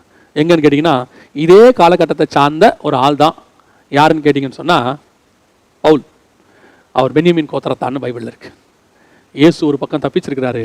அதே காலகட்டத்தை சார்ந்த பவுல் தன்னை பென்யமீன் கோத்திரத்தான்னு தன்னை அறிமுகப்படுத்திக் கொள்றாரு. அப்படின்னா என்ன அர்த்தம்? யூதா கோத்திரத்திலையும் 1 இருக்கு, பென்யமீன் கோத்திரத்திலையும் 1 இருக்கு. லேயாளுக்கு ஆறுதலை கொடுத்த ஆண்டவர் ராகேலுக்கும் ஆறுதலை கொடுக்க வல்லமையுள்ளவராக இருக்கிறார். இன்னைக்கு நாம பிரயாணப்பட்டுக்கிட்டு இருக்கிறோம். இன்னைக்கு இந்த பிரயாணம் ஆவிக்குரிய பிரயாணம் நடக்குது. நடுவில் ராகேலுக்கு இருந்த சுபாவங்களை எல்லாம் நம்ம தள்ளி போட்டோம்னா நாம் மாத்திரமல்ல, நம்முடைய பிள்ளைகளையும் கொண்டு போய் ஆண்டவர் கானானிலே சேர்ப்பதற்கு வல்லமையுள்ளவராக இருக்கிறார். நாம் ஜெபிக்க போகிறோம். எல்லாரும் கண்களை மூடி தேவ சமூகத்தில் ஆண்டவர் நோக்கி பார்க்க போகிறோம். சர்வ வல்லமையுள்ள எங்கள் ஆண்டவரை, இந்த அருமையான நாளுக்காக உமக்கு ஸ்தோத்திரம். ஆண்டவரை, நாங்கள் எந்த சபையாக இருக்கிறோம், நாங்கள் எந்த ஆவிக்குரிய வாழ்க்கை வாழ்கிறோம், லேயாளாக ராகேலாக என்று சுய பரிசோதனை பண்ணிக்கொள்ள எங்களுக்கு ஒரு வாய்ப்பை கொடுத்ததுக்காக நன்றி ஆண்டவரே.